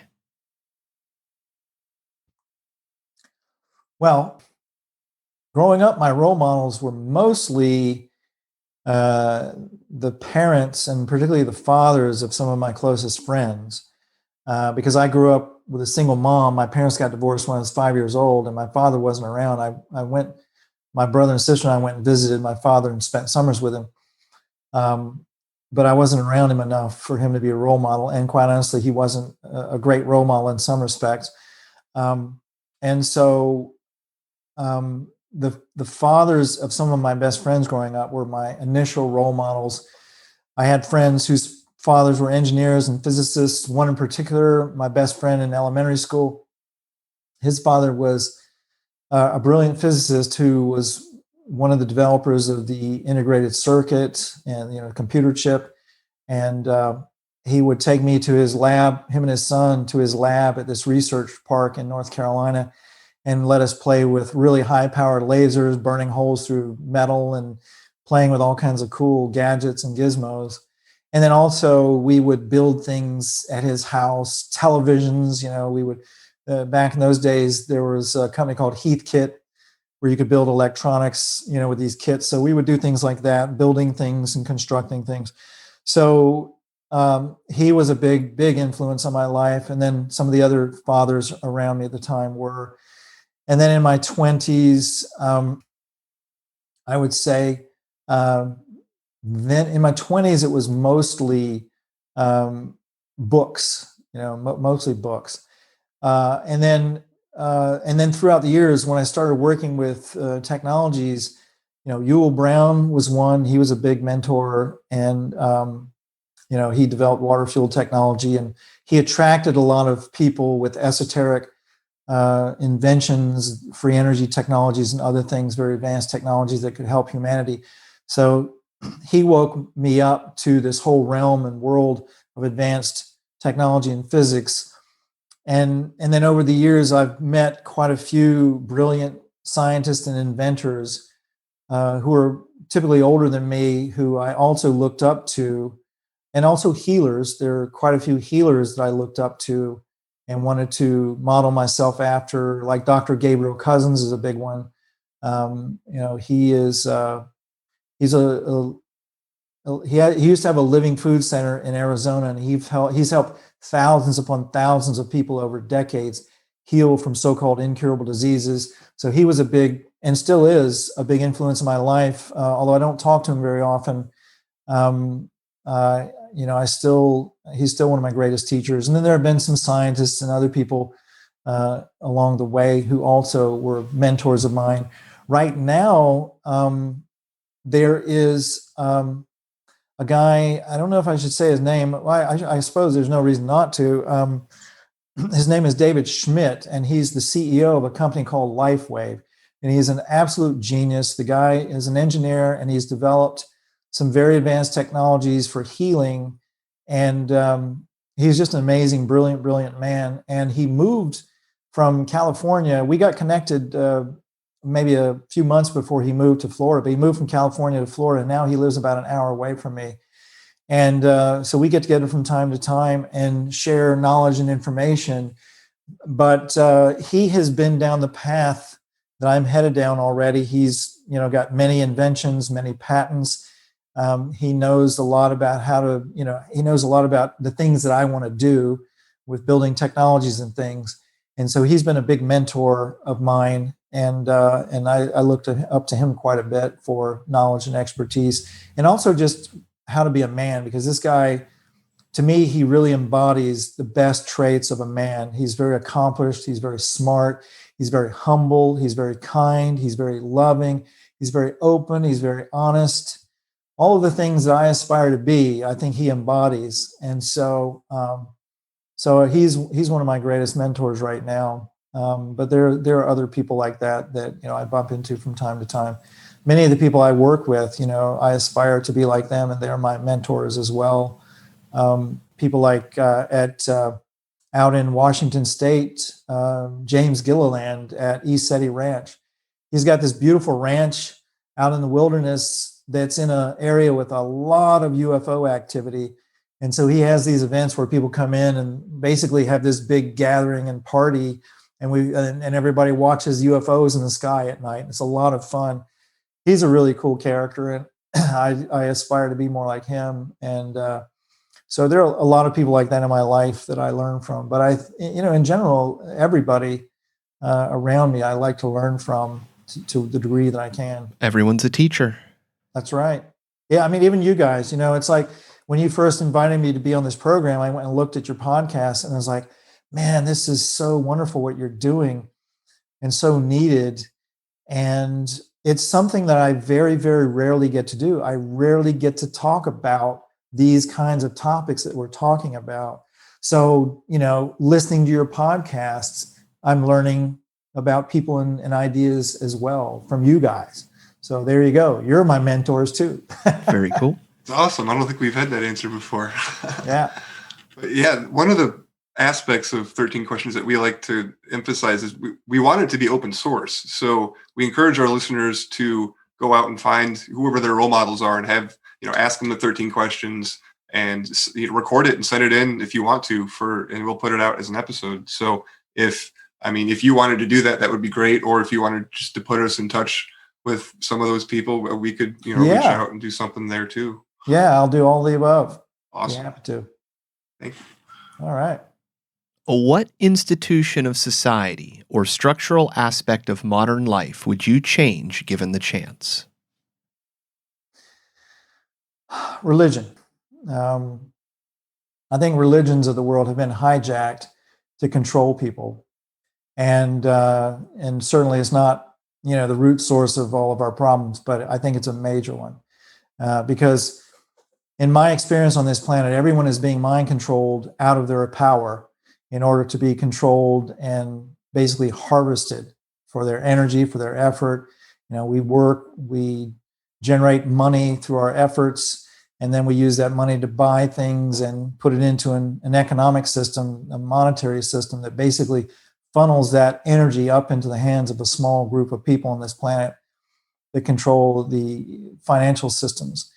And so they're very, very interested in controlling the awareness and the consciousness of the people of this planet. And a lot of that they do through religions. It's not that religions per se are bad.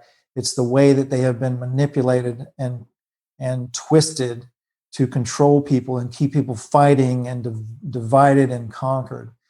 So of institutional belief systems, I think religion in general, if I could change it, that's what I would change. I wouldn't abolish it. I would just eliminate the manipulation of it. What is the most courageous thing you have ever done in your life or have seen? Ooh. Well, I've seen a lot of courageous things from other people. Gosh, let me think. I guess I'll start with the most courageous thing I think I've done. It takes a lot of courage to go public with technologies that threaten the existing control mechanisms. So when I was working with free energy, and I was working with Yul Brown was filling stadiums full of people, tens of thousands of people, to show them that we had a solution for our energy production and pollution, that we could, power this entire planet non-toxically and clean up the pollution very quickly and have a sustainable existence on this planet. And he was ultimately killed for it. And a lot of the people that worked with him that were surrounding me were also murdered. And so it was a very scary time for me. I had to go into hiding, and I didn't feel courageous at all, because I wasn't the one instigating all of this stuff, but I was involved in it. But then when I did develop my own technologies and come out with it and had my own death threats over my own technologies, that did take a lot of courage to not just to run and hide, but to keep going with it and keep pushing it, and not be too afraid to continue helping better humanity. And so I would say, for myself, that's probably the most courageous thing I've done, is when I came out with certain technologies. And, even though I had to go into hiding for a period of time, I came back out and I still keep pushing those technologies and talking about those technologies. And, and I was smart about it too. I put things in place so that even if somebody did kill me, it's not going to stop the technologies, because I've got dead man triggers. I've got dozens of people out there now. If anything happened to me, even if I'm incarcerated and I'm not killed, my technologies will be dispersed in mass with people that have a lot of influence and a lot of access to media. So there wouldn't be any point in killing me at this point. But it did take a lot of courage. And also, I think for my wife, my wife, she surprisingly, she's always kind of had this feeling that she doesn't have to worry about me getting killed. It's like, I'm worried about it. I'm freaking out. And she's going, yeah, it's not, you're going to be all right. So I don't know if it took a lot of courage on her part, but, and then also I would say, working with Martin Luther King's family, they definitely are some of the most courageous people I've ever met, because of course, Martin himself, he knew he was going to be killed. That's why he gave that mountaintop speech. He knew that there were plans to kill him. And he said, I have seen death and I don't fear it anymore. I've climbed to the mountaintop. And he knew what could happen. And yet he continued pushing for the civil rights of all people, not just Black people, all people. And he was killed for it. And then his family took up the banner and continued on with it. Coretta King, same thing. She never gave up. She never gave up. and neither did the children. And to this day, even though Coretta's dead and gone, her children are still out there being beacons of light for the civil rights movement and bringing sanity to all of these engineered crises that we've had, and the divide and conquer over race and other areas of life. They continue to be, beacons of light, speaking out against that. And so I would say they're probably some of the most courageous people that I've known. But I've known many courageous people like that, and just like these people working with free energy technologies. They're doing it knowing they could be killed or have been killed. Very brave people. So I've been fortunate to have been around some very, very brave people. It seems like, in general, the world's kind of turned a corner here in the last few months, and it just seems like there's something or just over the horizon that is about to change. And I wonder, do you think the release of technology like this is getting closer, or do you think that we'll see it, be publicly made available soon? Maybe. I don't want you to, say anything you're not supposed to, but no, I can talk about it. Yeah, I do absolutely think that it's coming out soon, because, for example, the Navy, they just released a bunch of patents on free energy technology and anti-gravity time travel technology. And so they want disclosure. The people that have controlled that paradigm for so long, there are battles, from what I hear, are going on behind the scenes to eliminate this control and manipulation of human society on the whole planet, and to allow this stuff to come out. So I think it will come out very soon, actually, along with a lot of other changes. I mean, look at how much change happened in 2020, not necessarily for the better in some respects, but it did wake people up. A lot of these people drinking the mainstream media Kool-Aid and living in a dreamland, they have been snapped out of it by the events that have happened with this fake pandemic.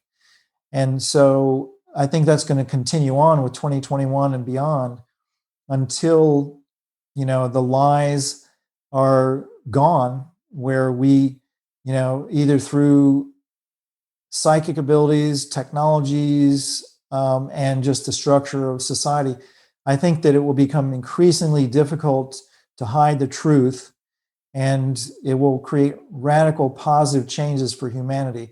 But we got to do the work. We all have to do the work to bring this stuff out, expose it, and then put it into practice. But I do think that it's coming very soon. I know people in secret space programs. I know people in the military and the intelligence agencies, and they tell me a lot of stuff that's going on. And then I just look around at what, can be positively confirmed in the public eye. And there's a lot of great things happening. And I very much do think that free energy will be coming out probably within 10 years, and a lot of other stuff that will radically change humanity for the better.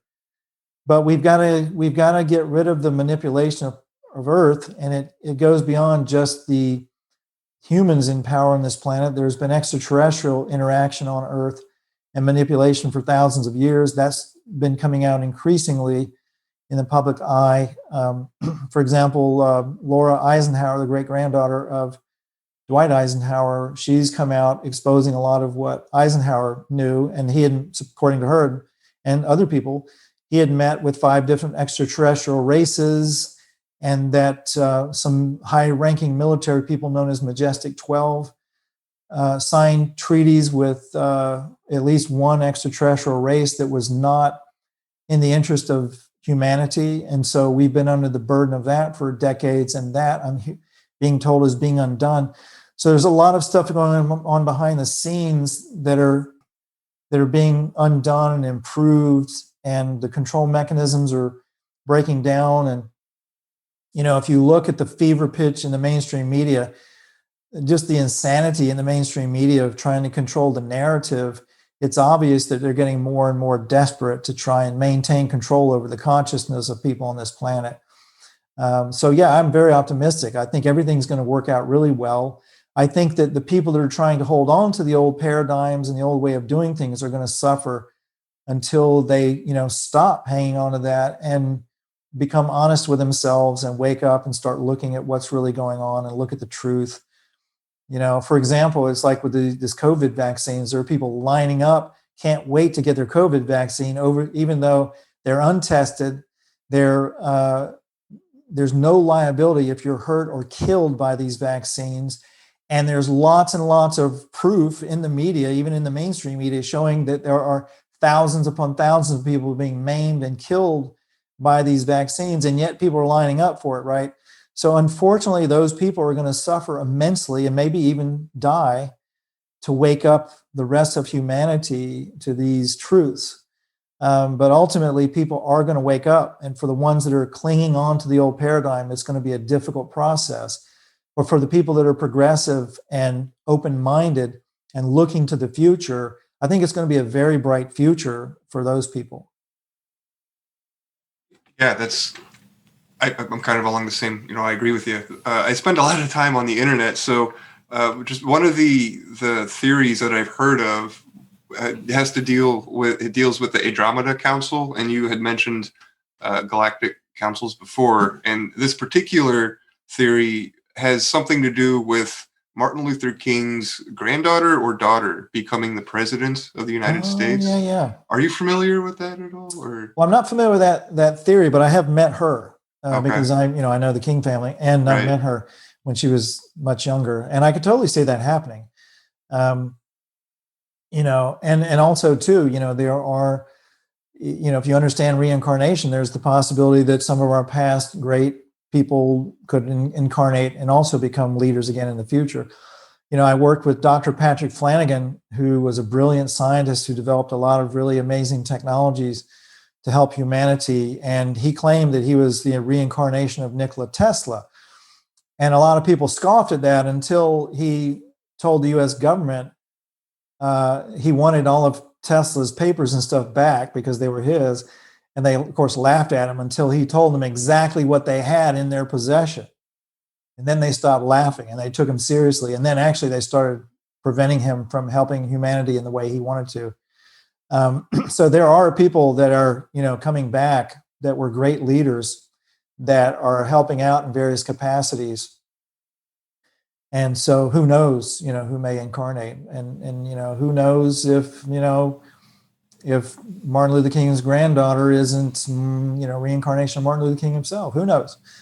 But I certainly see that as a possibility. And she is a very, I would say the entire King family is very awake and aware of their position in society. When I was invited to attend Martin Luther King's family reunions, what struck me about all of them, this is about 300 people in the extended family, just on Coretta's side. This was not on the King side. This was the Scott side of the family.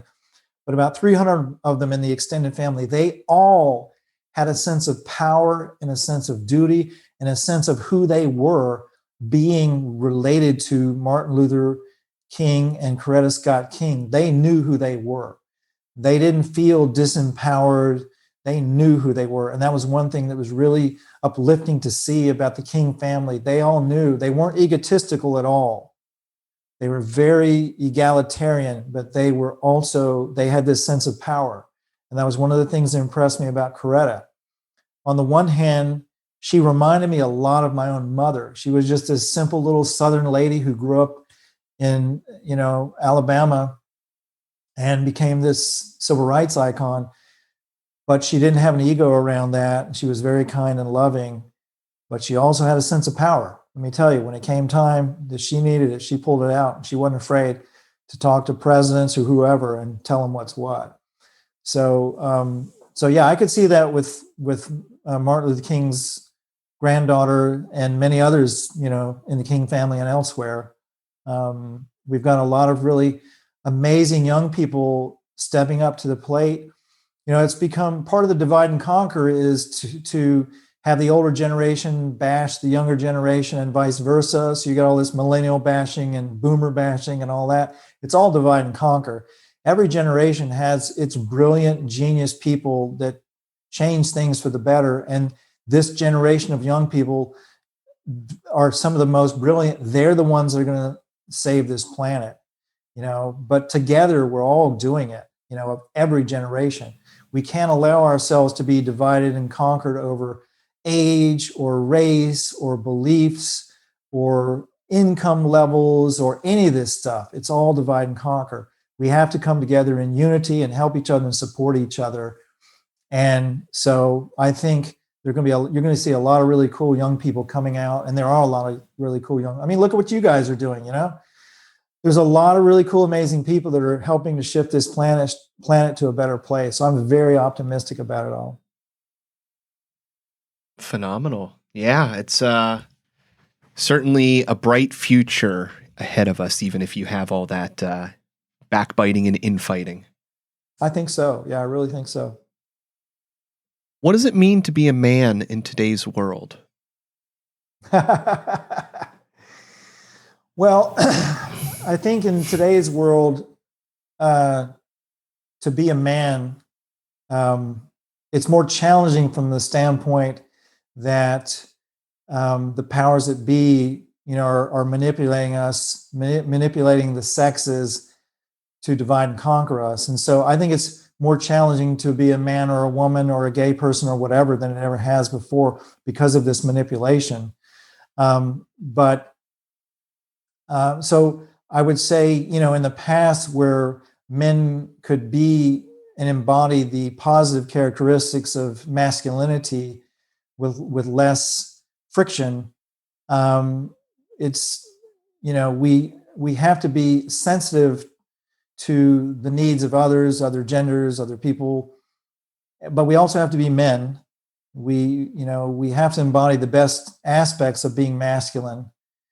So I think it's more challenging to do that because there's a much bigger microscope on, being a man and, being labeled toxic masculine and that kind of stuff.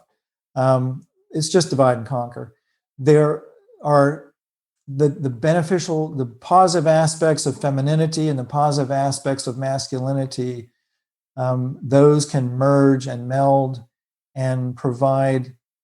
Actually, they're very needed. I mean, there's been plenty of studies done showing that children grow up to be much more functional and well-rounded when they have a functional father and mother in the family, because there are certain aspects of masculinity that children need, and there are certain aspects of the feminine that children need. And so when you only have one or the other, for example, I grew up with predominantly just a mother around, and she was a great mother, but she didn't have the characteristics that my father had, the positive characteristics.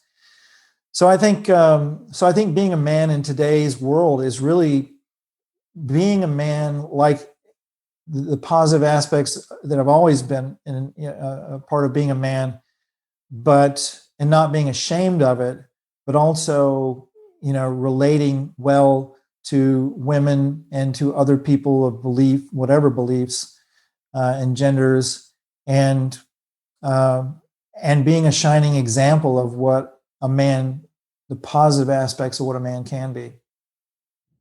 Well, Ken, that was question number 13. Oh, wow, time flies. Time does fly. Yeah, we've been at it for almost 2 hours. We do have some bonus questions that we ask guests if they have time. I don't know how your time is this evening, but we got like 6 or 7 other questions. Yeah, I got a few more minutes. Sweet. Well, it'll go as fast as you would like it to go, as it's been going. Okay. So, bonus question number 1. What quality do you most admire in a woman? The most, I would say, intelligence. I'm lucky. I've been together with my wife for 32 years, I think. And one of the criteria when I first met her was, she was beautiful and sexy and all that, which of course we men tend to like. But also she was very intelligent. She's very smart, and she is to this day. She's from Taiwan. She speaks 2 languages. She's a very empowered woman. She doesn't need me. She can make it through life fine on her own, but she also meshes well with me, obviously, because we've been together so long. But I think it's her intelligence that I admire the most, because when I was in my 20s, I did modeling for a while to make money to get through school. So I was surrounded by a lot of really beautiful girls, many of whom were unfortunately the stereotypical, vacuous, beautiful young ladies. And so I've been around a fair amount of that. And beauty, there are a lot of men who would trade beauty any day for intelligence with a woman. But for me, the intelligence, I think, is the most attractive thing. And I think part of it's because an intelligent woman will understand me better. Yeah. So I think it's the number one trait that I look for in a woman. What rule do you have for yourself that you never break, and why do you think it's important? Well, this doesn't apply so much anymore because I've been married for 32 years, but I've always had a rule that I would never date or marry anybody I worked with. It does apply even though I'm married, because my wife, for example, does not work on my business. We're very, very different in the way we approach business. And so, and she also she's not the personality type that would run a business. She's a computer programmer and she works in a business. But being my wife, she would tend to be too dictatorial to be in a business working with me. We've tried it, didn't work. So we learned. But in general, the one hard and fast rule that I can think of in my life that I've adhered to is not dating women that I worked with.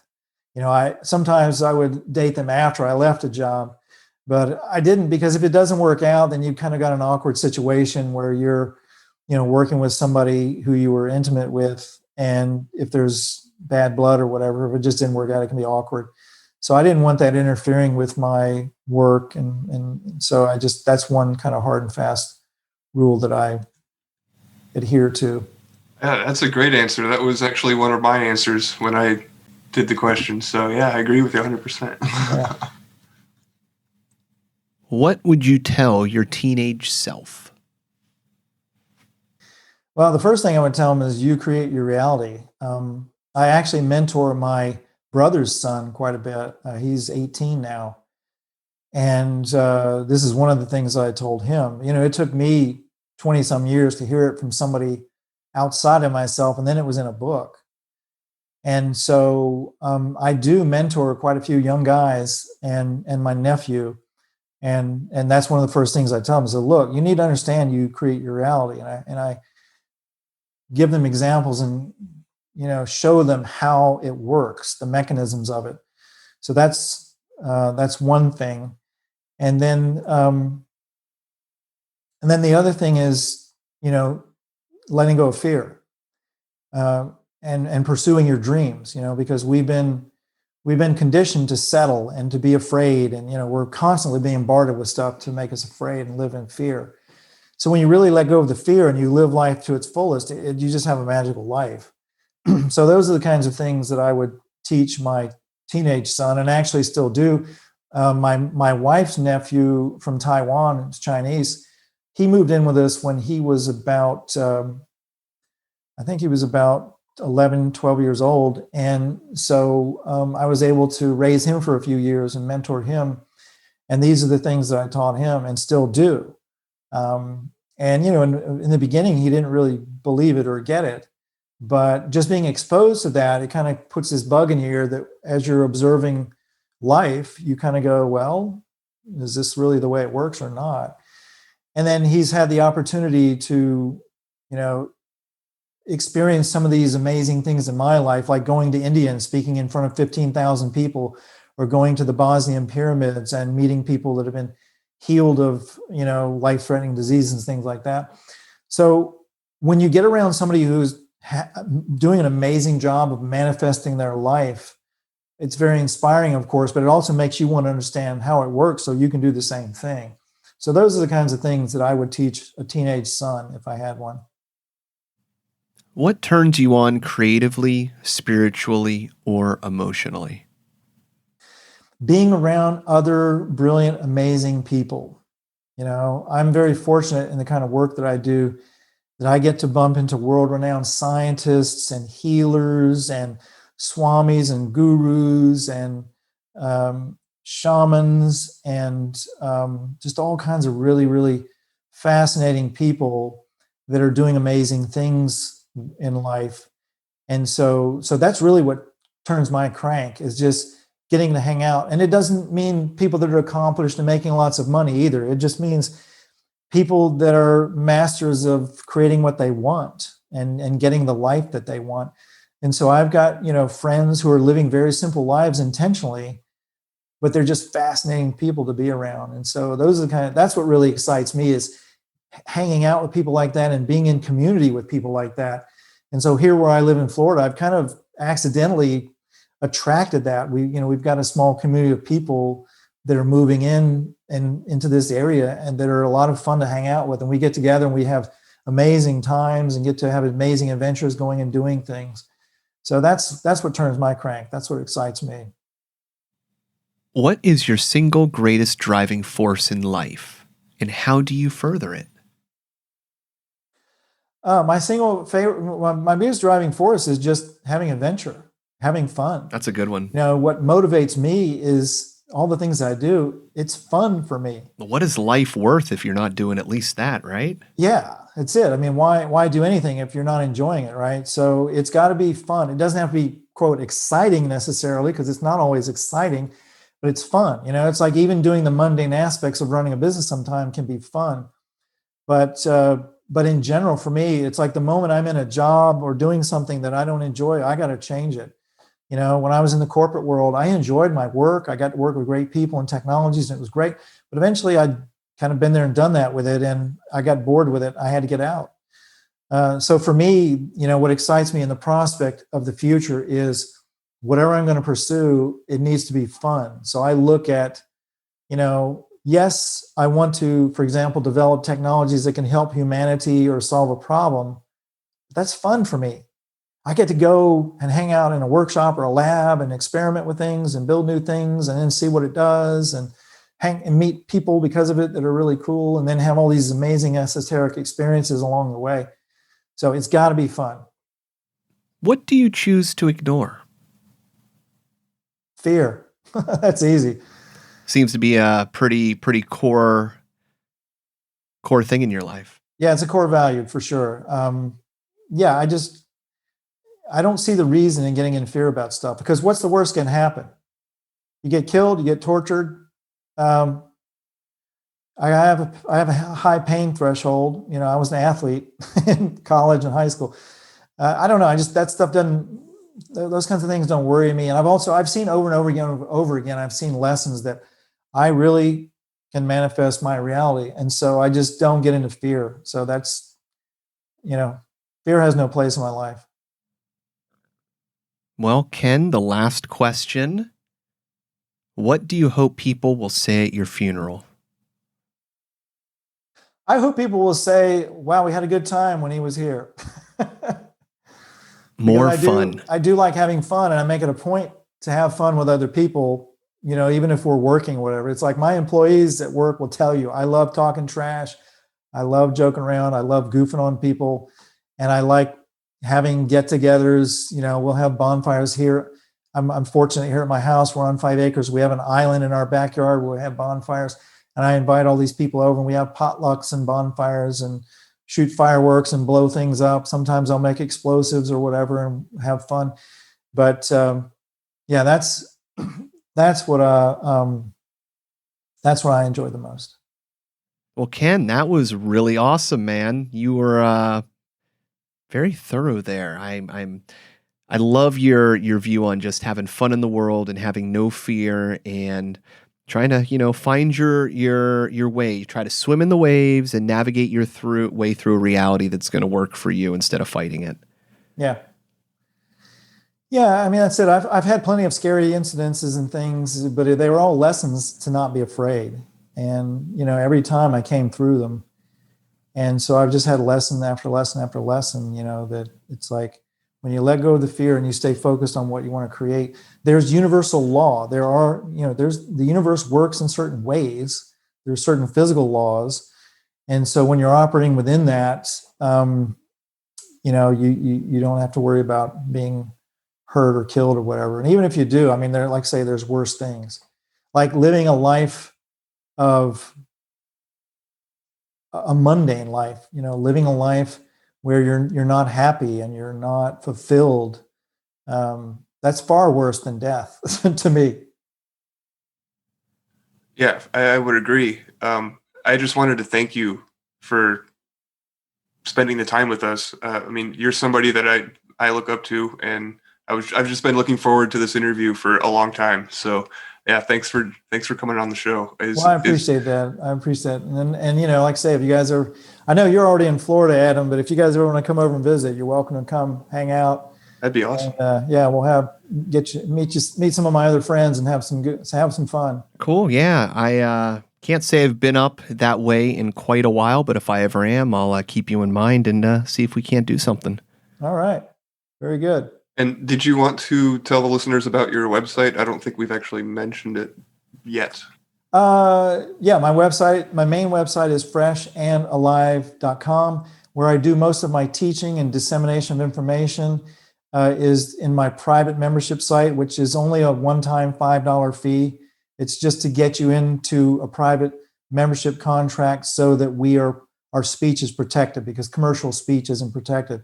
And that is freshandaliveclub.com.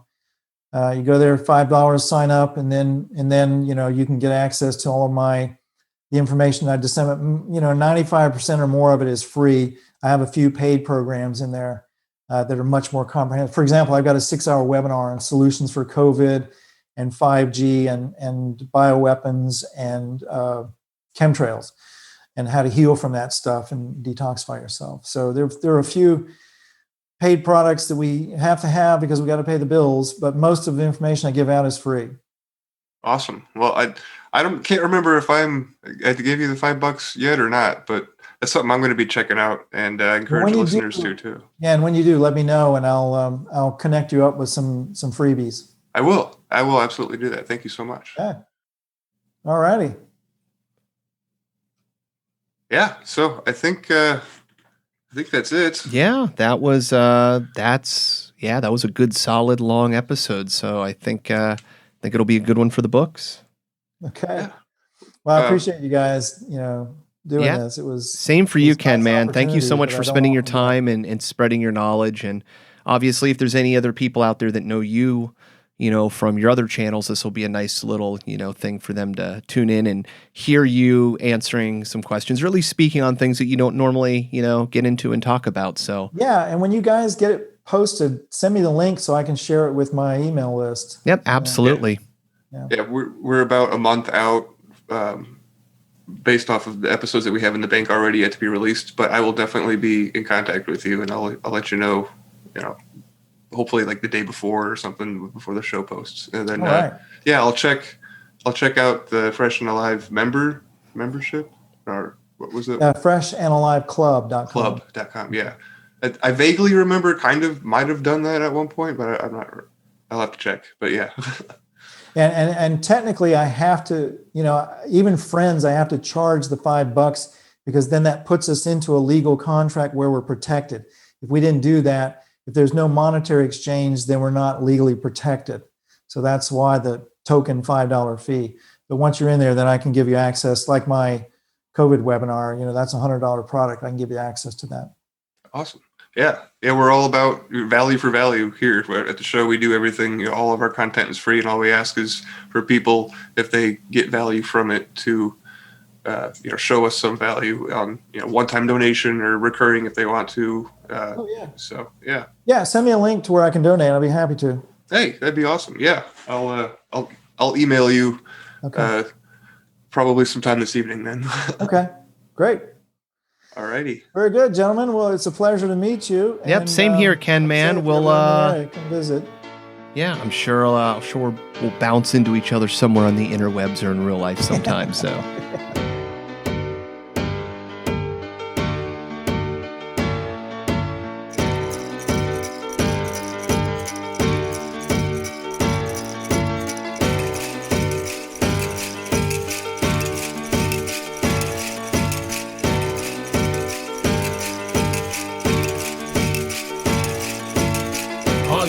wanna holiday?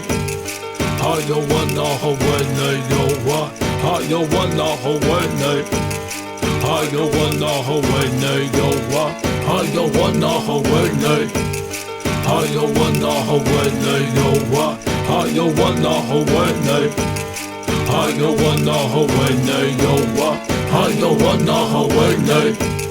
How you wanna holiday? Yo what? How you wanna holiday? How you wanna holiday? Yo Why what? is one man rich and another man poor? Why we ain't satisfied? Why we gotta have more? Why your suicide rates on the rest so high? Why I tell you the truth but you say don't lie? Why is being a good father at an all-time low? Why is it acceptable? Yo, why? I don't know. Why she blame him and he blame her? It's useless. Ask yourself this question. Why you making excuses? Why do parents gotta bury their kids? Why we text and drive, not caring how scary it is? Why it's so hard to forgive and leave the past behind? And if you did, then that's divine. Why don't you help your brother when you see him fall? Why do we act like God don't see it all? Why do we call them black, them white, them Asians and use labels?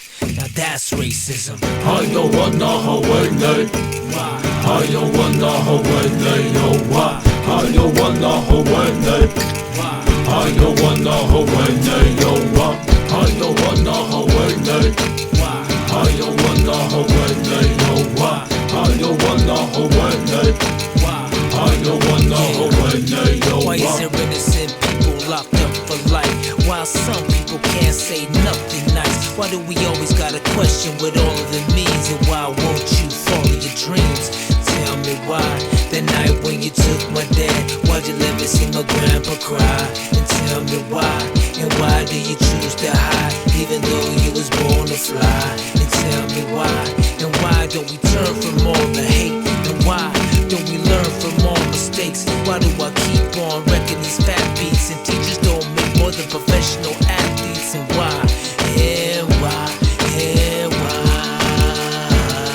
And why? And why? And why? How you wanna holiday? Why?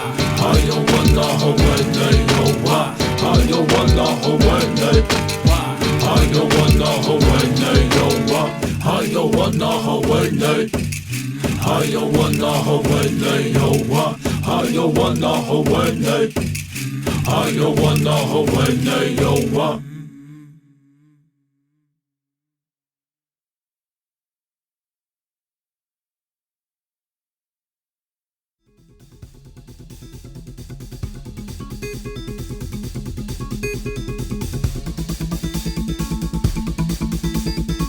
This should be considered entertainment and not therapy. We hope you benefit from our resources available at 13questionspodcast.com. Thank you for listening.